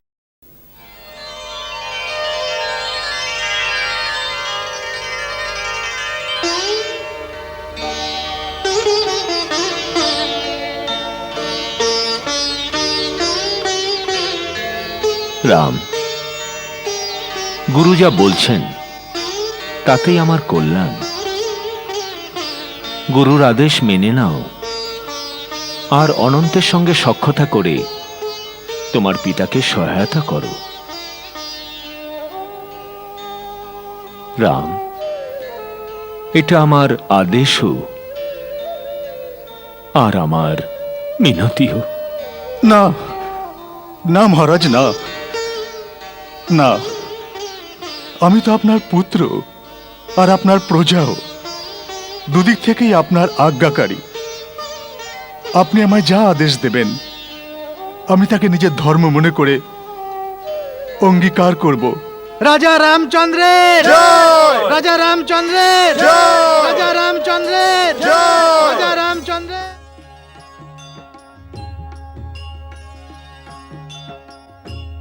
এই কথা আমার মাথায় ঢুকছে না প্রভু। এখনো আপনি এটা বলেননি যে এই মুনি বস্ত্র কি কারণে ধারণ করেছেন আপনি। প্রভু, এ কি পোশাক পরেছেন আপনি? এ কি অদ্ভুত রূপ ধারণ করেছেন প্রভু আপনি? রাজকুমার থেকে মুনিকুমার হয়ে গেছেন। এই সময় রাম একা আছেন। রাম আর লক্ষণ দুই ভাইকে বোনের মধ্যে মেরে ওদের ভাগের অধিকার নিয়ে নেবেন। আরে আমরা থাকতি শ্রীরামচন্দ্রের দিকে যদি কেউ চোখ তুলে চায় তার চোখ তুলে নেব আমি। আমি নিষাদ রাজ, নিষাদ হাতি ঘোড়ার উপর বসিয়ে আমার লোকেদের মাটিতে নামিয়ে দেব। রাজন, আমাদের হলো গিয়ে গুটি কয়েক সেনা, ভরতের বিশাল সেনার সাথে কি করে টক্কর দেবে? আরে সব কা পুরুষ কোথাকার, প্রাণের এত ভয় তো ঘরে যা, চুরি পরে বসে থাকিয়ে যা। যদি সামনা করতে না পারি তাহলে শ্রীরামের জন্য প্রাণ তো দিতে পারি। আমাদের মৃতদেহের উপর দিয়ে না, আমরা আপনার পিছনেই আছি, একদম শেষ করে দেবো ওদের।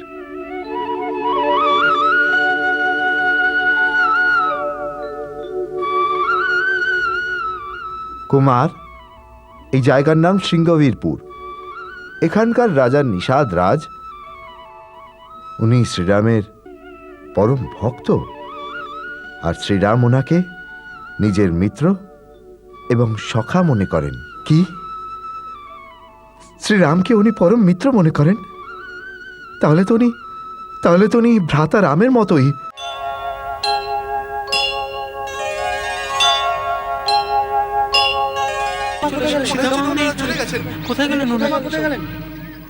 আর্য সুমন্ত, রথ কেন থামিয়ে দিলেন?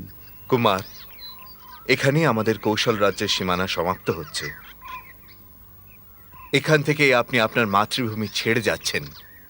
ভাই লক্ষণ, দেবী সীতা, নিজেদের দেশের সীমা পার হবার আগে এসো আমরা জননী জন্মভূমিকে বিদায় জানাই।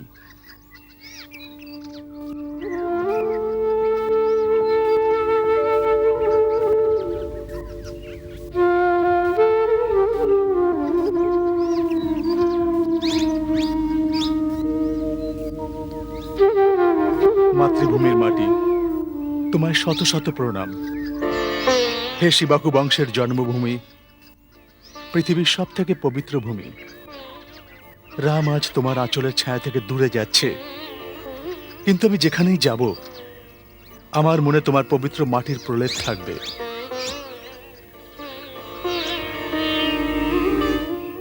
মা, আমি তোমার সামান্য মাটি নিয়ে যাচ্ছি। প্রতিদিন এটা দিয়ে কপালে তিলক লাগাবো, আর এটা দেখে প্রতিদিন মাতৃভূমির বন্দনা করতে পারবো।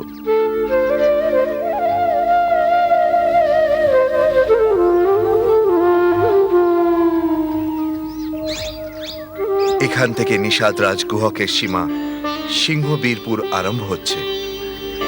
নিষাদ রাজগুহ আমার মিত্র। রাজামশাই, আমরা পরিষ্কার দেখেছি অযোধ্যা নরেশের সূর্য পতাকা উঠছে রথের উপর। তার উপরে বসে আছেন দুই ধনুধারী যুবক, সঙ্গে এক নারী আর এক সারথি। রথের উপর সূর্য পতাকা, সেই সঙ্গে সৈন্য? না রাজামশাই, আমরা ভালোভাবে দেখেছি। আমরা ওদের পিছুও করেছি।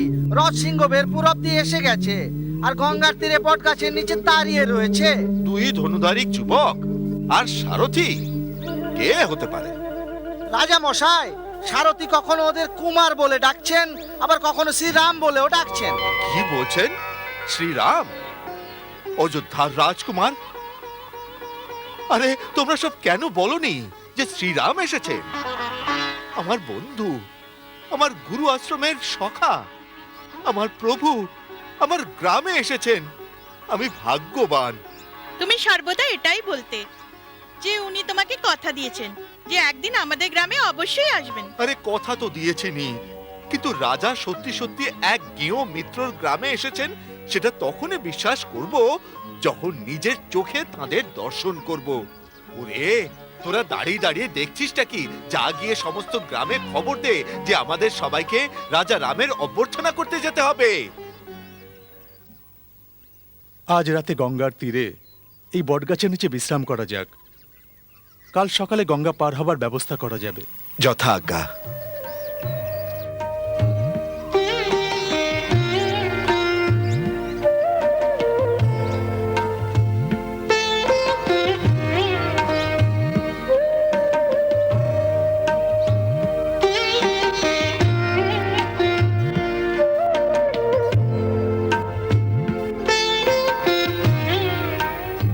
এসো দাদা, বসো।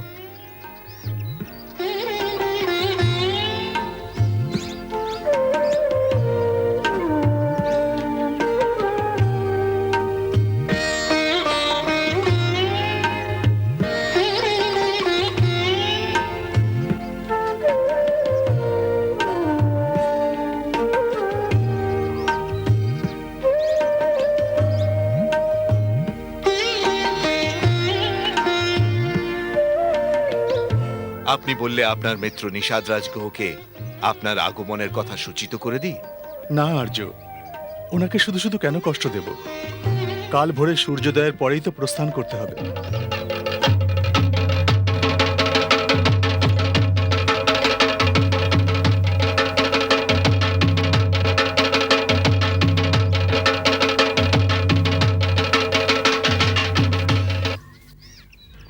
বন্ধুরা, আজ বড় শুভ দিন। আজ আমার প্রভু এসেছেন। আমার প্রভু অযোধ্যার রাজকুমার শ্রীরাম এসেছেন আমাদের গ্রামে। তোমরা সবাই উপহার নিয়ে চলো আমার সঙ্গে। অবশ্য ওনাকে অভ্যর্থনার জন্য উপহারের কোনো প্রয়োজন নেই। আমার প্রভু তো শুধু প্রেমের কাঙাল। চলো সবাই আমার সঙ্গে। চলো চলো সবাই, চলো চলো চলো সবাই, চলো চলো চলো চলো। রাজা রাম, রাজা রাম, রাজা রাম, রাজা রাম আমার প্রভু। প্রভু নয়, সখা। সখা, মিত্র, মিত্র, প্রভু, সেই তো আপনি এলেনই আমাদের গ্রামে। আমাদের গ্রামবাসীরা আপনার দর্শন করতে আসছে। আপনি বসুন, বসুন প্রভু, বসুন, বসুন। রাজা রামচন্দ্রের জয়, রাজা রাম জয়, জয়, রাজা রাম জয়।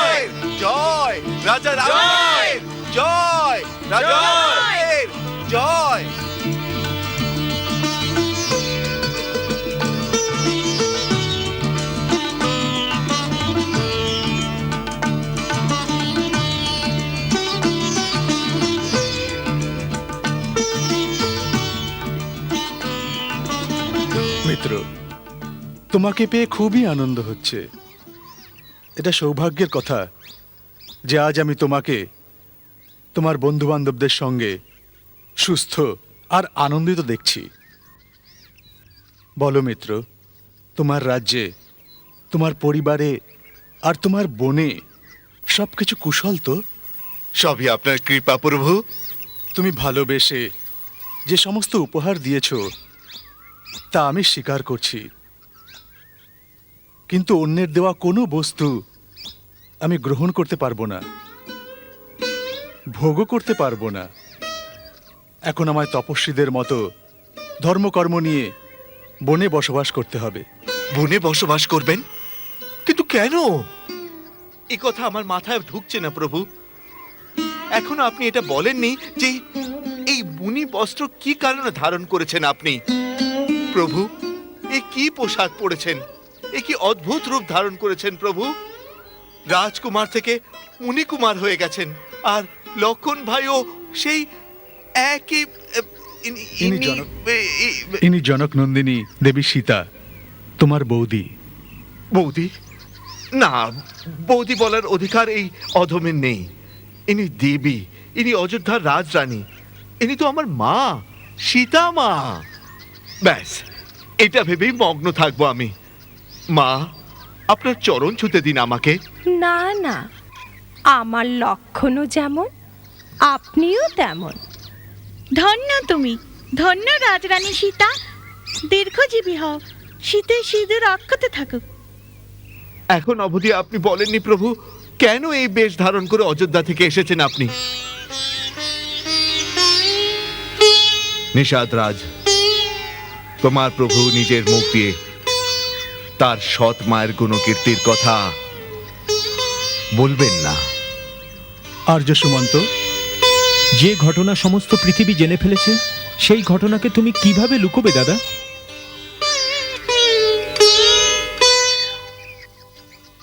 জীবনকে কাছ থেকে দেখেছি প্রভু। নিজের ছেলেকে রাজা করার জন্য সৎ ছেলেকে বনবাসে পাঠিয়েছে। এটাই তো সত্য না প্রভু? নিষাদ রাজ, তুমি তো আমার মিত্র, আমার মাতাকে অপমান করো না। রাগ করবেন না প্রভু, আমার সে ক্ষমতা কোথায়?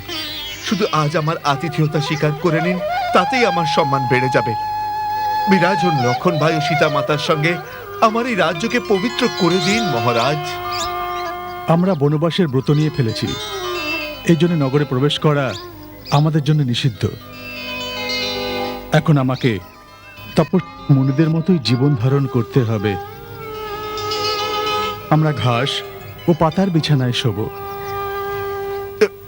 যেরকম প্রভুর ইচ্ছা। গঙ্গার তীরেই আপনার সেবা করে আমি আমার জীবন ধন্য করে নেব। রাম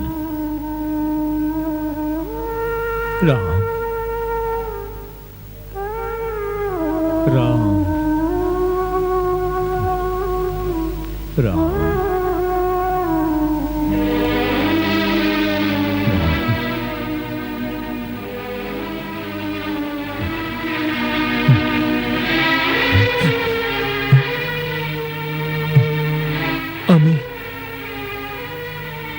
আমি চারিদিকে অন্ধকার দেখছি কেন? সূর্য অস্ত যাচ্ছে বাবা, আমি প্রদীপ জ্বালিয়ে দিই। প্রদীপ জ্বালিয়ে আমার মনের অন্ধকার তো দূর হবে না। এই অন্ধকার সরবে না, এই অন্ধকার সরবে না।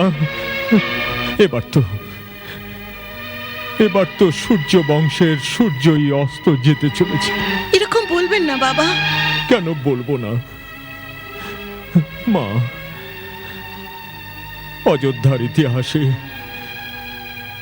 না এরকম সকাল এসেছে, না এরকম সন্ধে।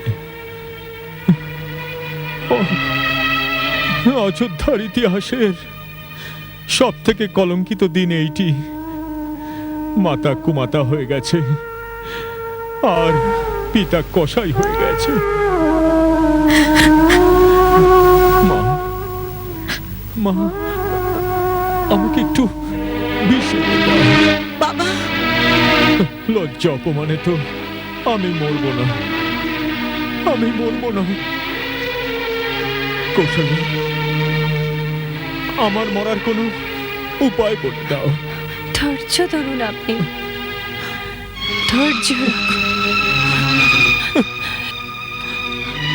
কেন এমন করছেন? আর কি করার বাকি আছে?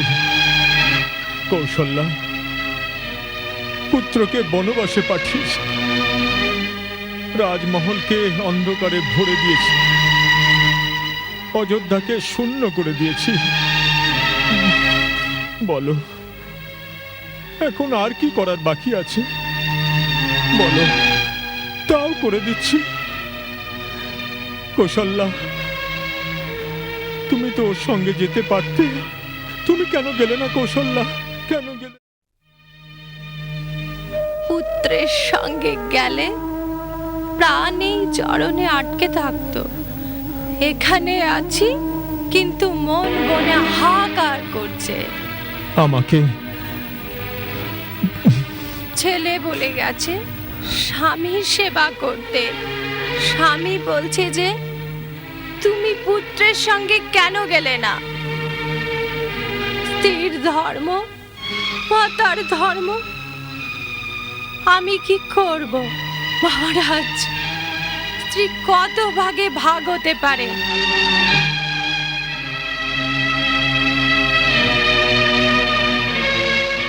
আমি ভগবানের চরণামৃত এনেছি, একটু খান। সকাল থেকে আপনার গলা এক ফোঁটা জলও যায়নি। আমাকে জল দেবার লোক তো চলে গেছে। আমার রাম এ সময় কোথায় আছে? খাবার দাবার খেয়েছে কিনা? পিতার আজ্ঞাকারী ও কোন নগরেই যাবে না। চক্রবর্তী রাজার পুত্র ভিখারির মতো কোনো গাছের নিচে বসে আছে।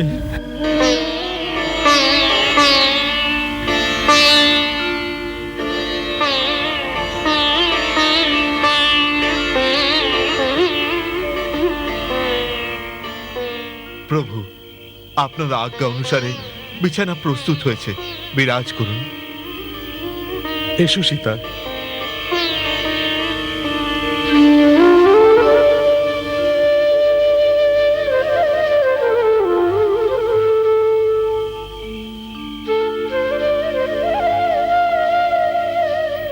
প্রভু, আমার একটা অনুরোধ আছে, যদি আপনি শোনেন। এত সংকোচ কেন? বলে ফেলো যা বলতে চাও। অনুরোধটা রাখবেন, না বলে দেবেন না। অযোধ্যার মতো চক্রবর্তী রাজ্য হয়তো নয়, কিন্তু নিষাদের এই ছোট্ট সিঙ্গারপুর রাজ্য আপনার চরণে সমর্পিত করতে চাই। গঙ্গা মায়ের শপথ নিয়ে বলছি, সমস্ত রাজ্য আপনার। আজ থেকে আপনি আমাদের রাজা আর আমরা আপনার প্রজা। বন্ধু বলেছেন, বন্ধুর অনুরোধ রাখবেন প্রভু। বন্ধু, তোমার স্নেহ, তোমার সৎকার, তোমার আত্মত্যাগ আমায় ভাবে বিভোর করে দিয়েছে। আমি সর্বদা গর্বিত হব তোমার বন্ধুত্বের জন্য। প্রভু, আমার কথা মেনে নিয়েছেন? না বন্ধু, আমি তোমার সৎকার স্বীকার করছি, কিন্তু তা গ্রহণ করতে পারি না। রাজ্য তো আমাকে অযোধ্যাও দিয়ে দিচ্ছিলেন পিতাশ্রী। কি বলছেন প্রভু? উনি তো আপনাকে রাজ্য থেকে বের করে দিয়েছেন। উনি বের করেননি, আমি নিজে চলে এসেছি ওনার বচনের মর্যাদা রক্ষার জন্য। এটাই আমার ধর্ম। নিষাদরাজ, এটা পালন করতে আমায় সাহায্য করো। হ্যাঁ প্রভু, আপনার সংকল্পের কাছে তো ব্রহ্মাও হেরে যান। আমি তো অতি তুচ্ছ, আপনার সেবা করা আমার ভাগ্যে নেই। যাও, এবার শুয়ে পড়ো। লক্ষণ, তুমিও যাও, তুমিও শুয়ে পড়ো। আর্য সুমন্তের শোবার ব্যবস্থাও করে দাও। প্রভু, আপনি চিন্তা করবেন না, সব ব্যবস্থা হয়ে যাবে। আপনি আরাম করুন। আসুন লক্ষণ ভাই, আসুন। সীতা, এবার তুমিও শুয়ে পড়ো। বনে এরকমই বিছানা পাবে।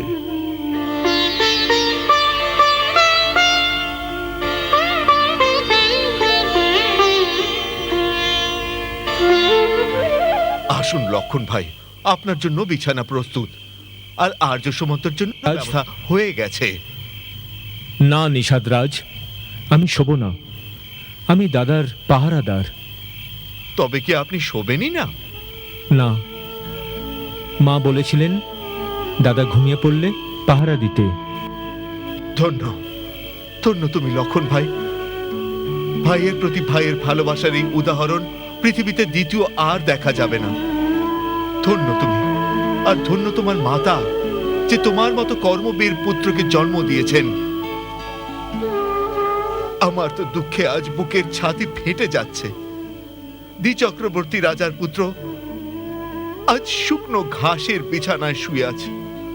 মহারাজ জনকের কন্যা আর রাজা দশরথের পুত্রবধূ, যার রামের মতো পতি আর তোমার মতো দেবর, সেই বেচারিকেও পাতার উপর শুতে হচ্ছে। হায় রে অদৃষ্ট! ভাগ্য যদি এনাদেরও বিরুদ্ধে যায়, তবে আমাদের মতো মানুষের কি হবে? হায় রে কইকেয়ী, তুমি কি করে ফেললে এটা? বন্ধু, কাউকে দোষ দিলে ভাগ্যরেখা পাল্টে যায় না। মানুষ নিজের কর্মফলই পায়। এই পৃথিবীতে সেই সুখী যে জীবনকে স্বপ্নের মতো ভাবে। এসব কথা আমার মাথায় ঢুকবে না প্রভু। আমি তো শুধু এইটুকুই জানি যে আমার বন্ধুকে কষ্ট দিয়েছে, তাকে তাকে আমি ক্ষমা করতে পারবো না, কখনো ক্ষমা করতে পারবো না।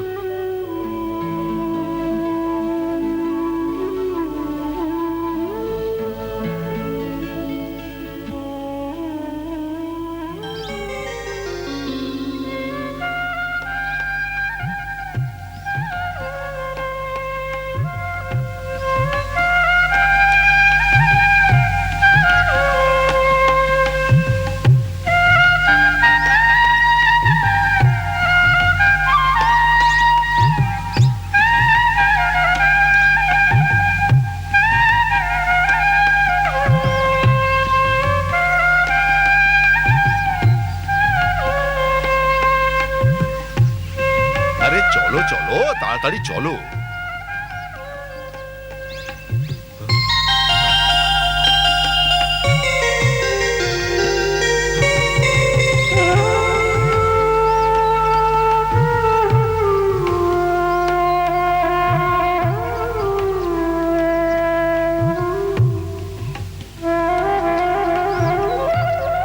প্রভু, প্রভু, প্রণাম প্রভু।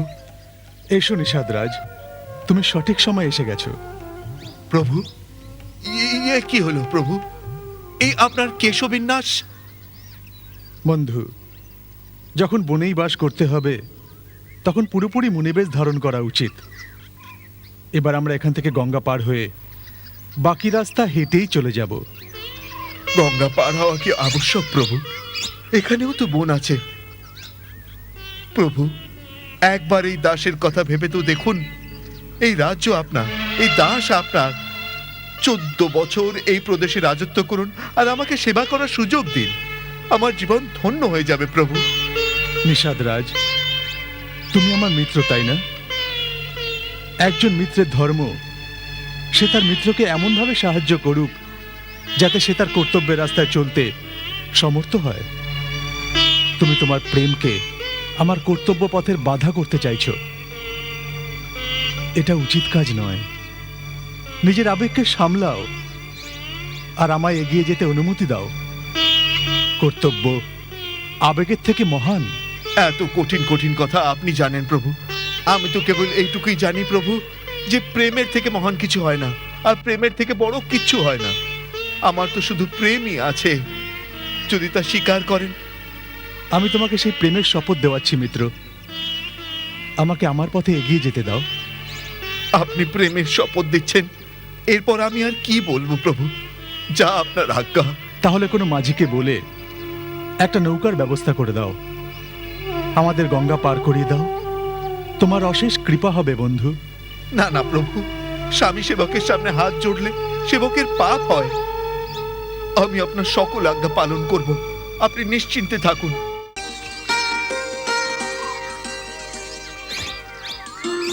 মুনিশ্রেষ্ঠ, আমি মহারাজ দশরথের পুত্র রাম আপনার শ্রীচরণে প্রণাম করছি। চিরজীবী হও, যশস্বী হও। এ আমার কনিষ্ঠ ভ্রাতা লক্ষণ। কল্যাণ হোক। ইনি মহারাজ জনকের কন্যা, আমার অর্ধাঙ্গিনী পত্নী সীতা। অশেষ সৌভাগ্যবতী হও। ইনি গঙ্গার ওপারের নিষাদরাজ গুহু, আমার মিত্র। বনে আমার সহায়তার জন্য কিছু দূর এসেছেন। আমি তো আপনার সেবক মহারাজ।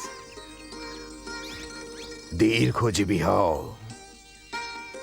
হে রঘুনন্দন, আপনাদের সবাইকে আমার আশ্রমে স্বাগত জানাই। আসন গ্রহণ করো। সদানন্দ,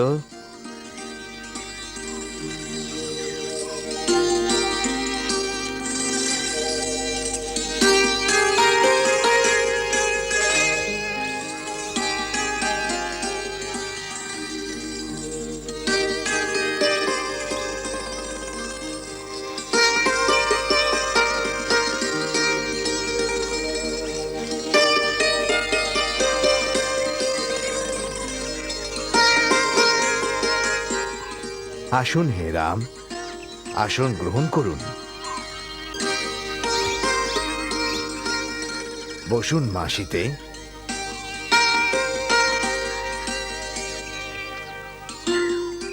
এ কি নিষাদরাজ, শ্রীরামের মিত্র আপনি, ওনার সমকক্ষ আসন গ্রহণ করুন।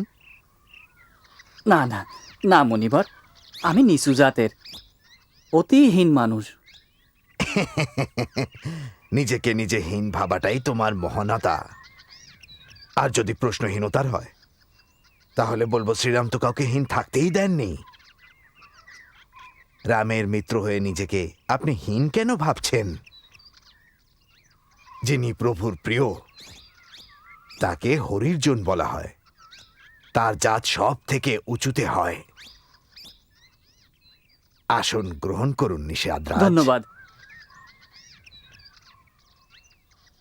হে রঘুনন্দন, মহর্ষি বিশ্বামিত্রের আশ্রমে আপনি যে সাহস, যে পরাক্রম দেখিয়েছিলেন, সেই কাহিনী শোনার পর থেকেই আমি আপনার দর্শন পাওয়ার জন্য লালায়িত ছিলাম।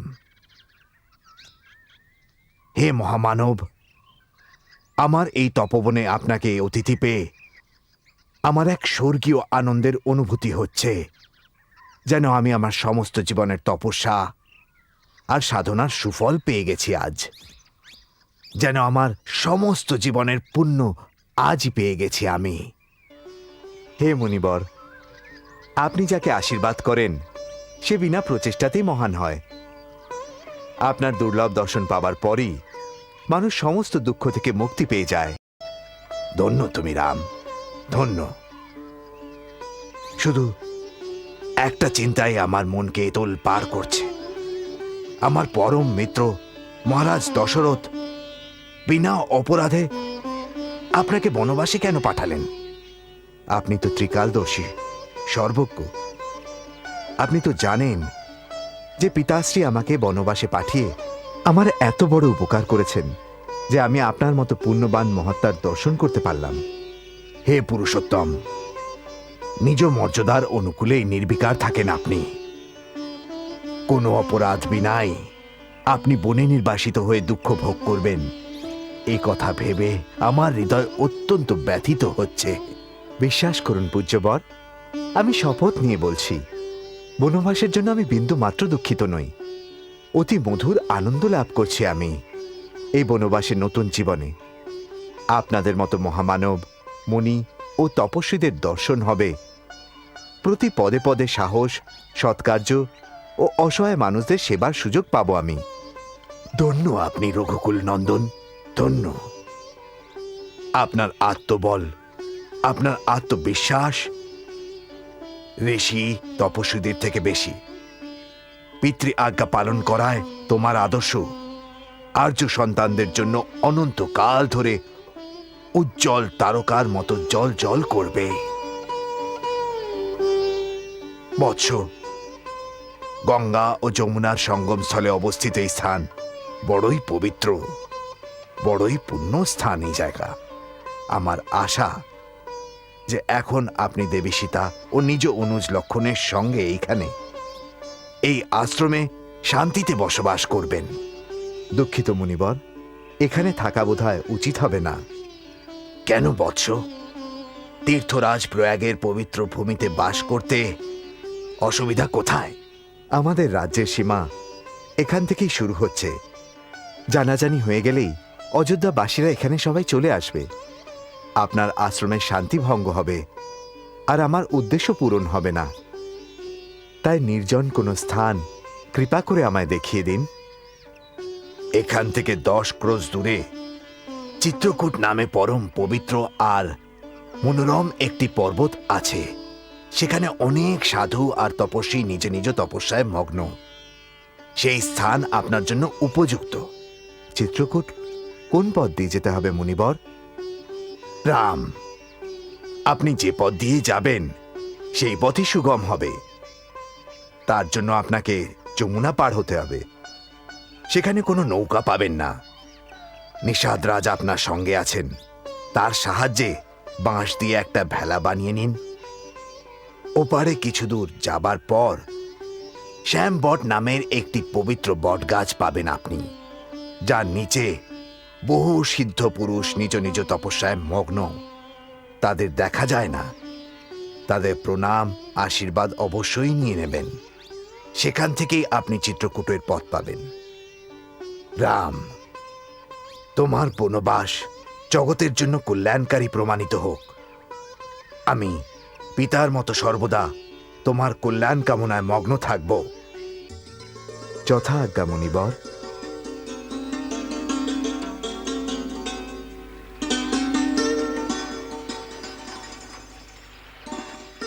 দাও দাদা, ধনুক আমায় দাও, আমি এটা রাখছি।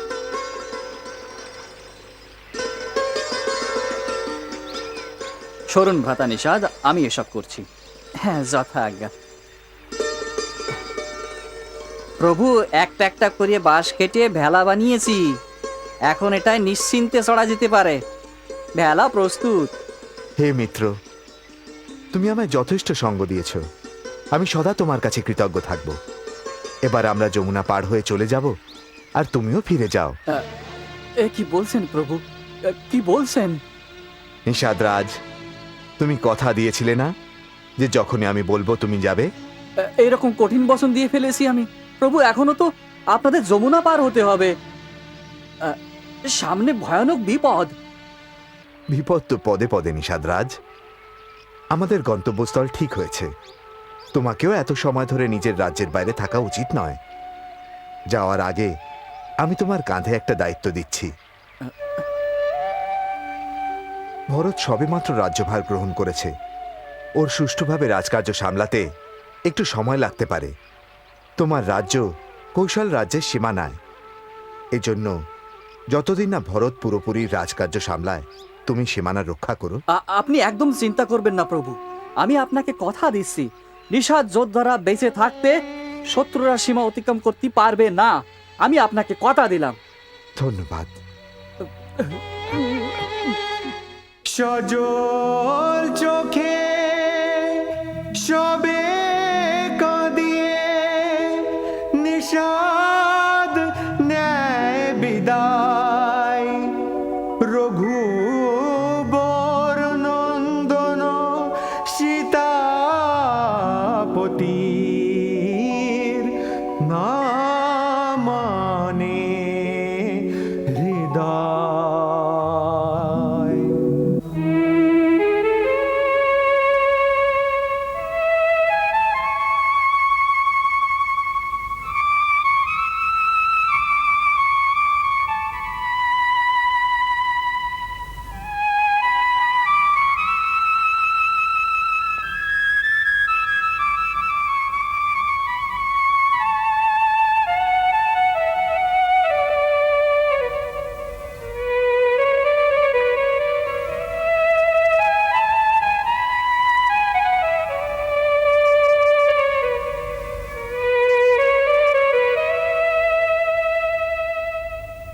নদীতে ভাসিছে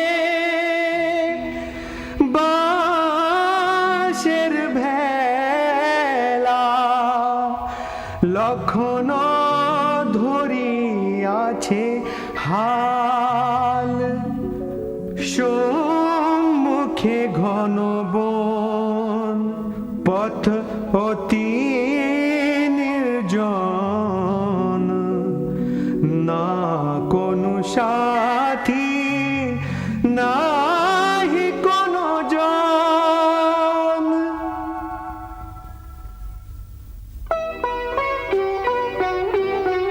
তোমার বিধির এই যে বিধান, সকলের নেই কোনো জ্ঞান। জনগণের প্রিয় রাম লক্ষ্মণ সীতা বনে পাড়ি দেয়। জনগণের প্রিয় রাম লক্ষ্মণ সীতা বনে পাড়ি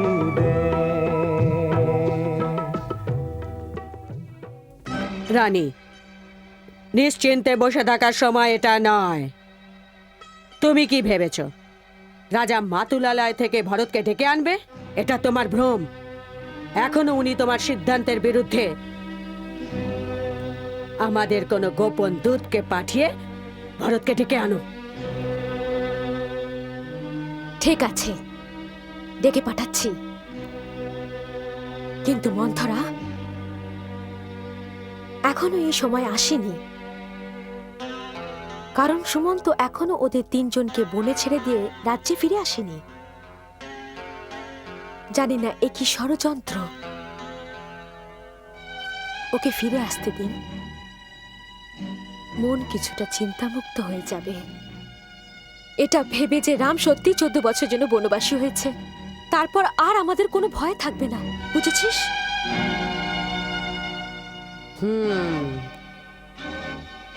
তুমি ঠিকই বলেছ।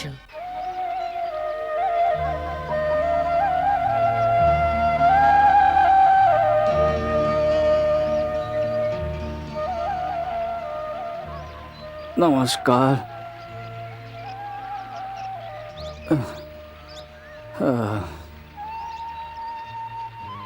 প্রণাম মহারাজ, সবকিছু কুশল তো? কিসের কুশল মঙ্গল?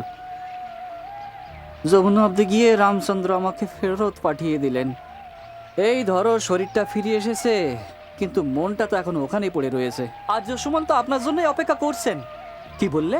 আর্য সুমন্ত এখনো যায় না? ওই যে দূরে হ্রদ দেখছেন, ওখানেই আছেন উনি। চলো।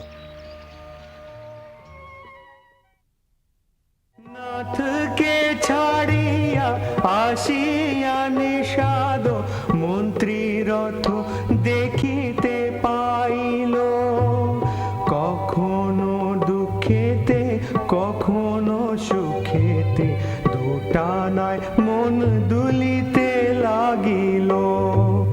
রাম লক্ষ্মণ সীতা বিনা রথ অযোধ্যা না যেতে পারিল, না যেতে পারিল, না যেতে পারিল।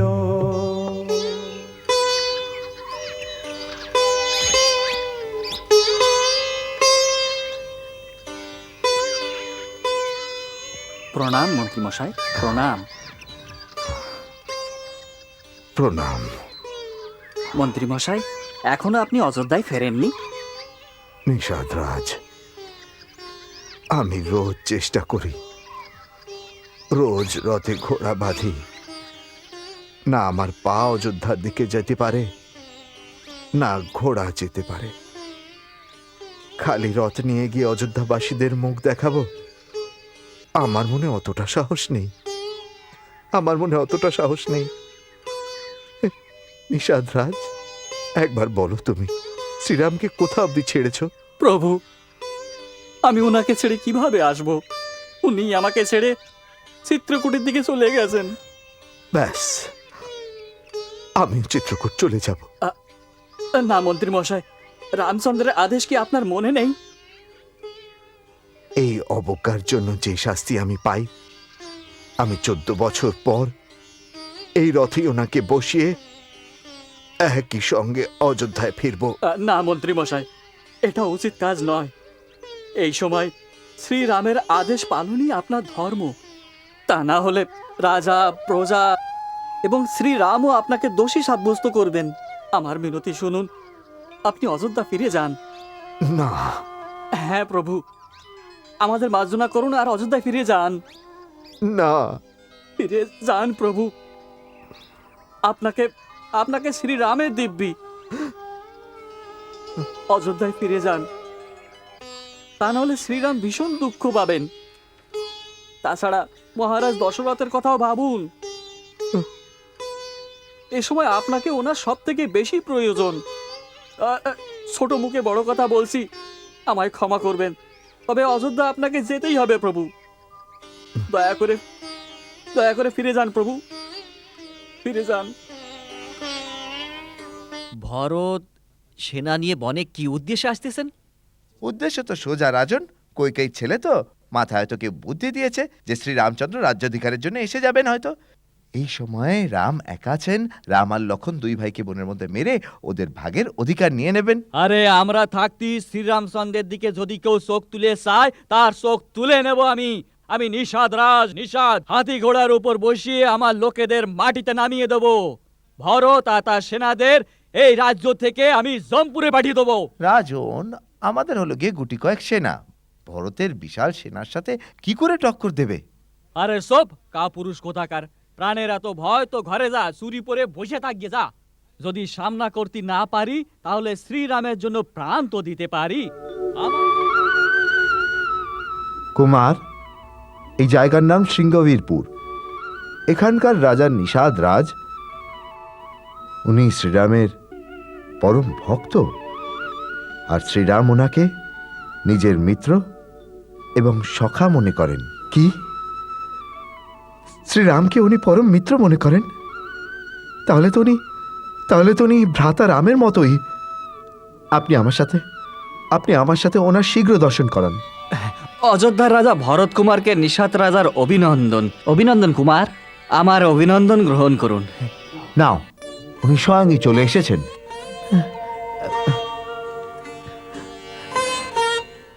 অভিনন্দন রাজা। না নিষাদ রাজ, আপনার চরণে আমার প্রণাম। এ কি বলছেন রাজা? দাদা আপনাকে হৃদয়ে স্থান দিয়েছে, আপনি আমায় নিজের বক্ষে স্থান দিন। আমার মনে হবে যেন দাদার স্পর্শ পেলাম।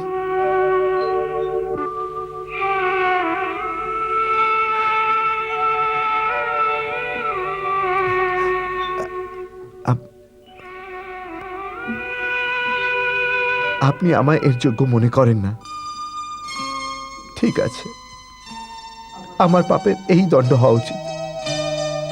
না না ভরত ভাই, না না না ভরত ভাই, আমার ভুল হয়ে গেছে। আমি ভীষণ অপরাধী ভাই। আমার মনে তোমার বিষয়ে কত সংশয় ছিল। আমায় ক্ষমা করে দাও ভাই, আমি পাপী। আরে শ্রীরামের ভাইয়ের জন্য আমার মনে এরকম সংশয় এলো। আমি অনেক বড় পাপী। আমাকে ক্ষমা করে দাও, আমি তোমায় যেতে দেব না। তুমি তো শ্রীরামেরই অন্য রূপ। একেবারে ভ্রাতা শ্রীরামের মতোই আপনার হৃদয় স্নেহ। শত্রুঘ্ন, ওনার চরণ স্পর্শ করো, উনি শ্রীরামকে বলে আমাদের ক্ষমা করাতে পারেন। না না না না না কুমার, না না না, শ্রীরাম ঠিকই বলেছিলেন, আমার ভরত অনেক মহান, ঠিকই বলেছিলেন উনি। হ্যাঁ দাদা আমার কথা বলেছিলেন? হ্যাঁ, অনেকবার খড়ের বিছানায় শুয়ে শুয়ে অনবরত আপনার কথাই বলতেছিলেন উনি। খড়ের বিছানায়? দাদা খড়ের বিছানায়? হ্যাঁ, ওই বটবৃক্ষের নিচে খড়ের বিছানায়, তাতেই উনি আর সীতা মা সারা রাত শুয়েছিলেন।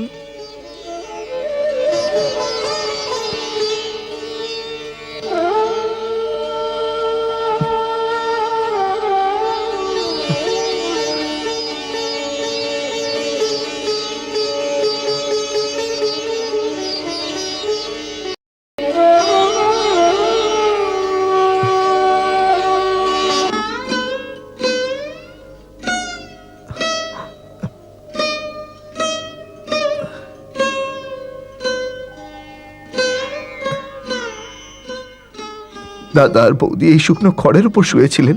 হ্যাঁ কুমার, ওনারা শুকনো খড়ের বিছানায় শুয়েছিলেন। আমার দেওয়া খাবার আর বিছানা উনি গ্রহণই করেননি। কন্দমূল আর গঙ্গাজল খেয়ে নিজের পেট ভরলেন,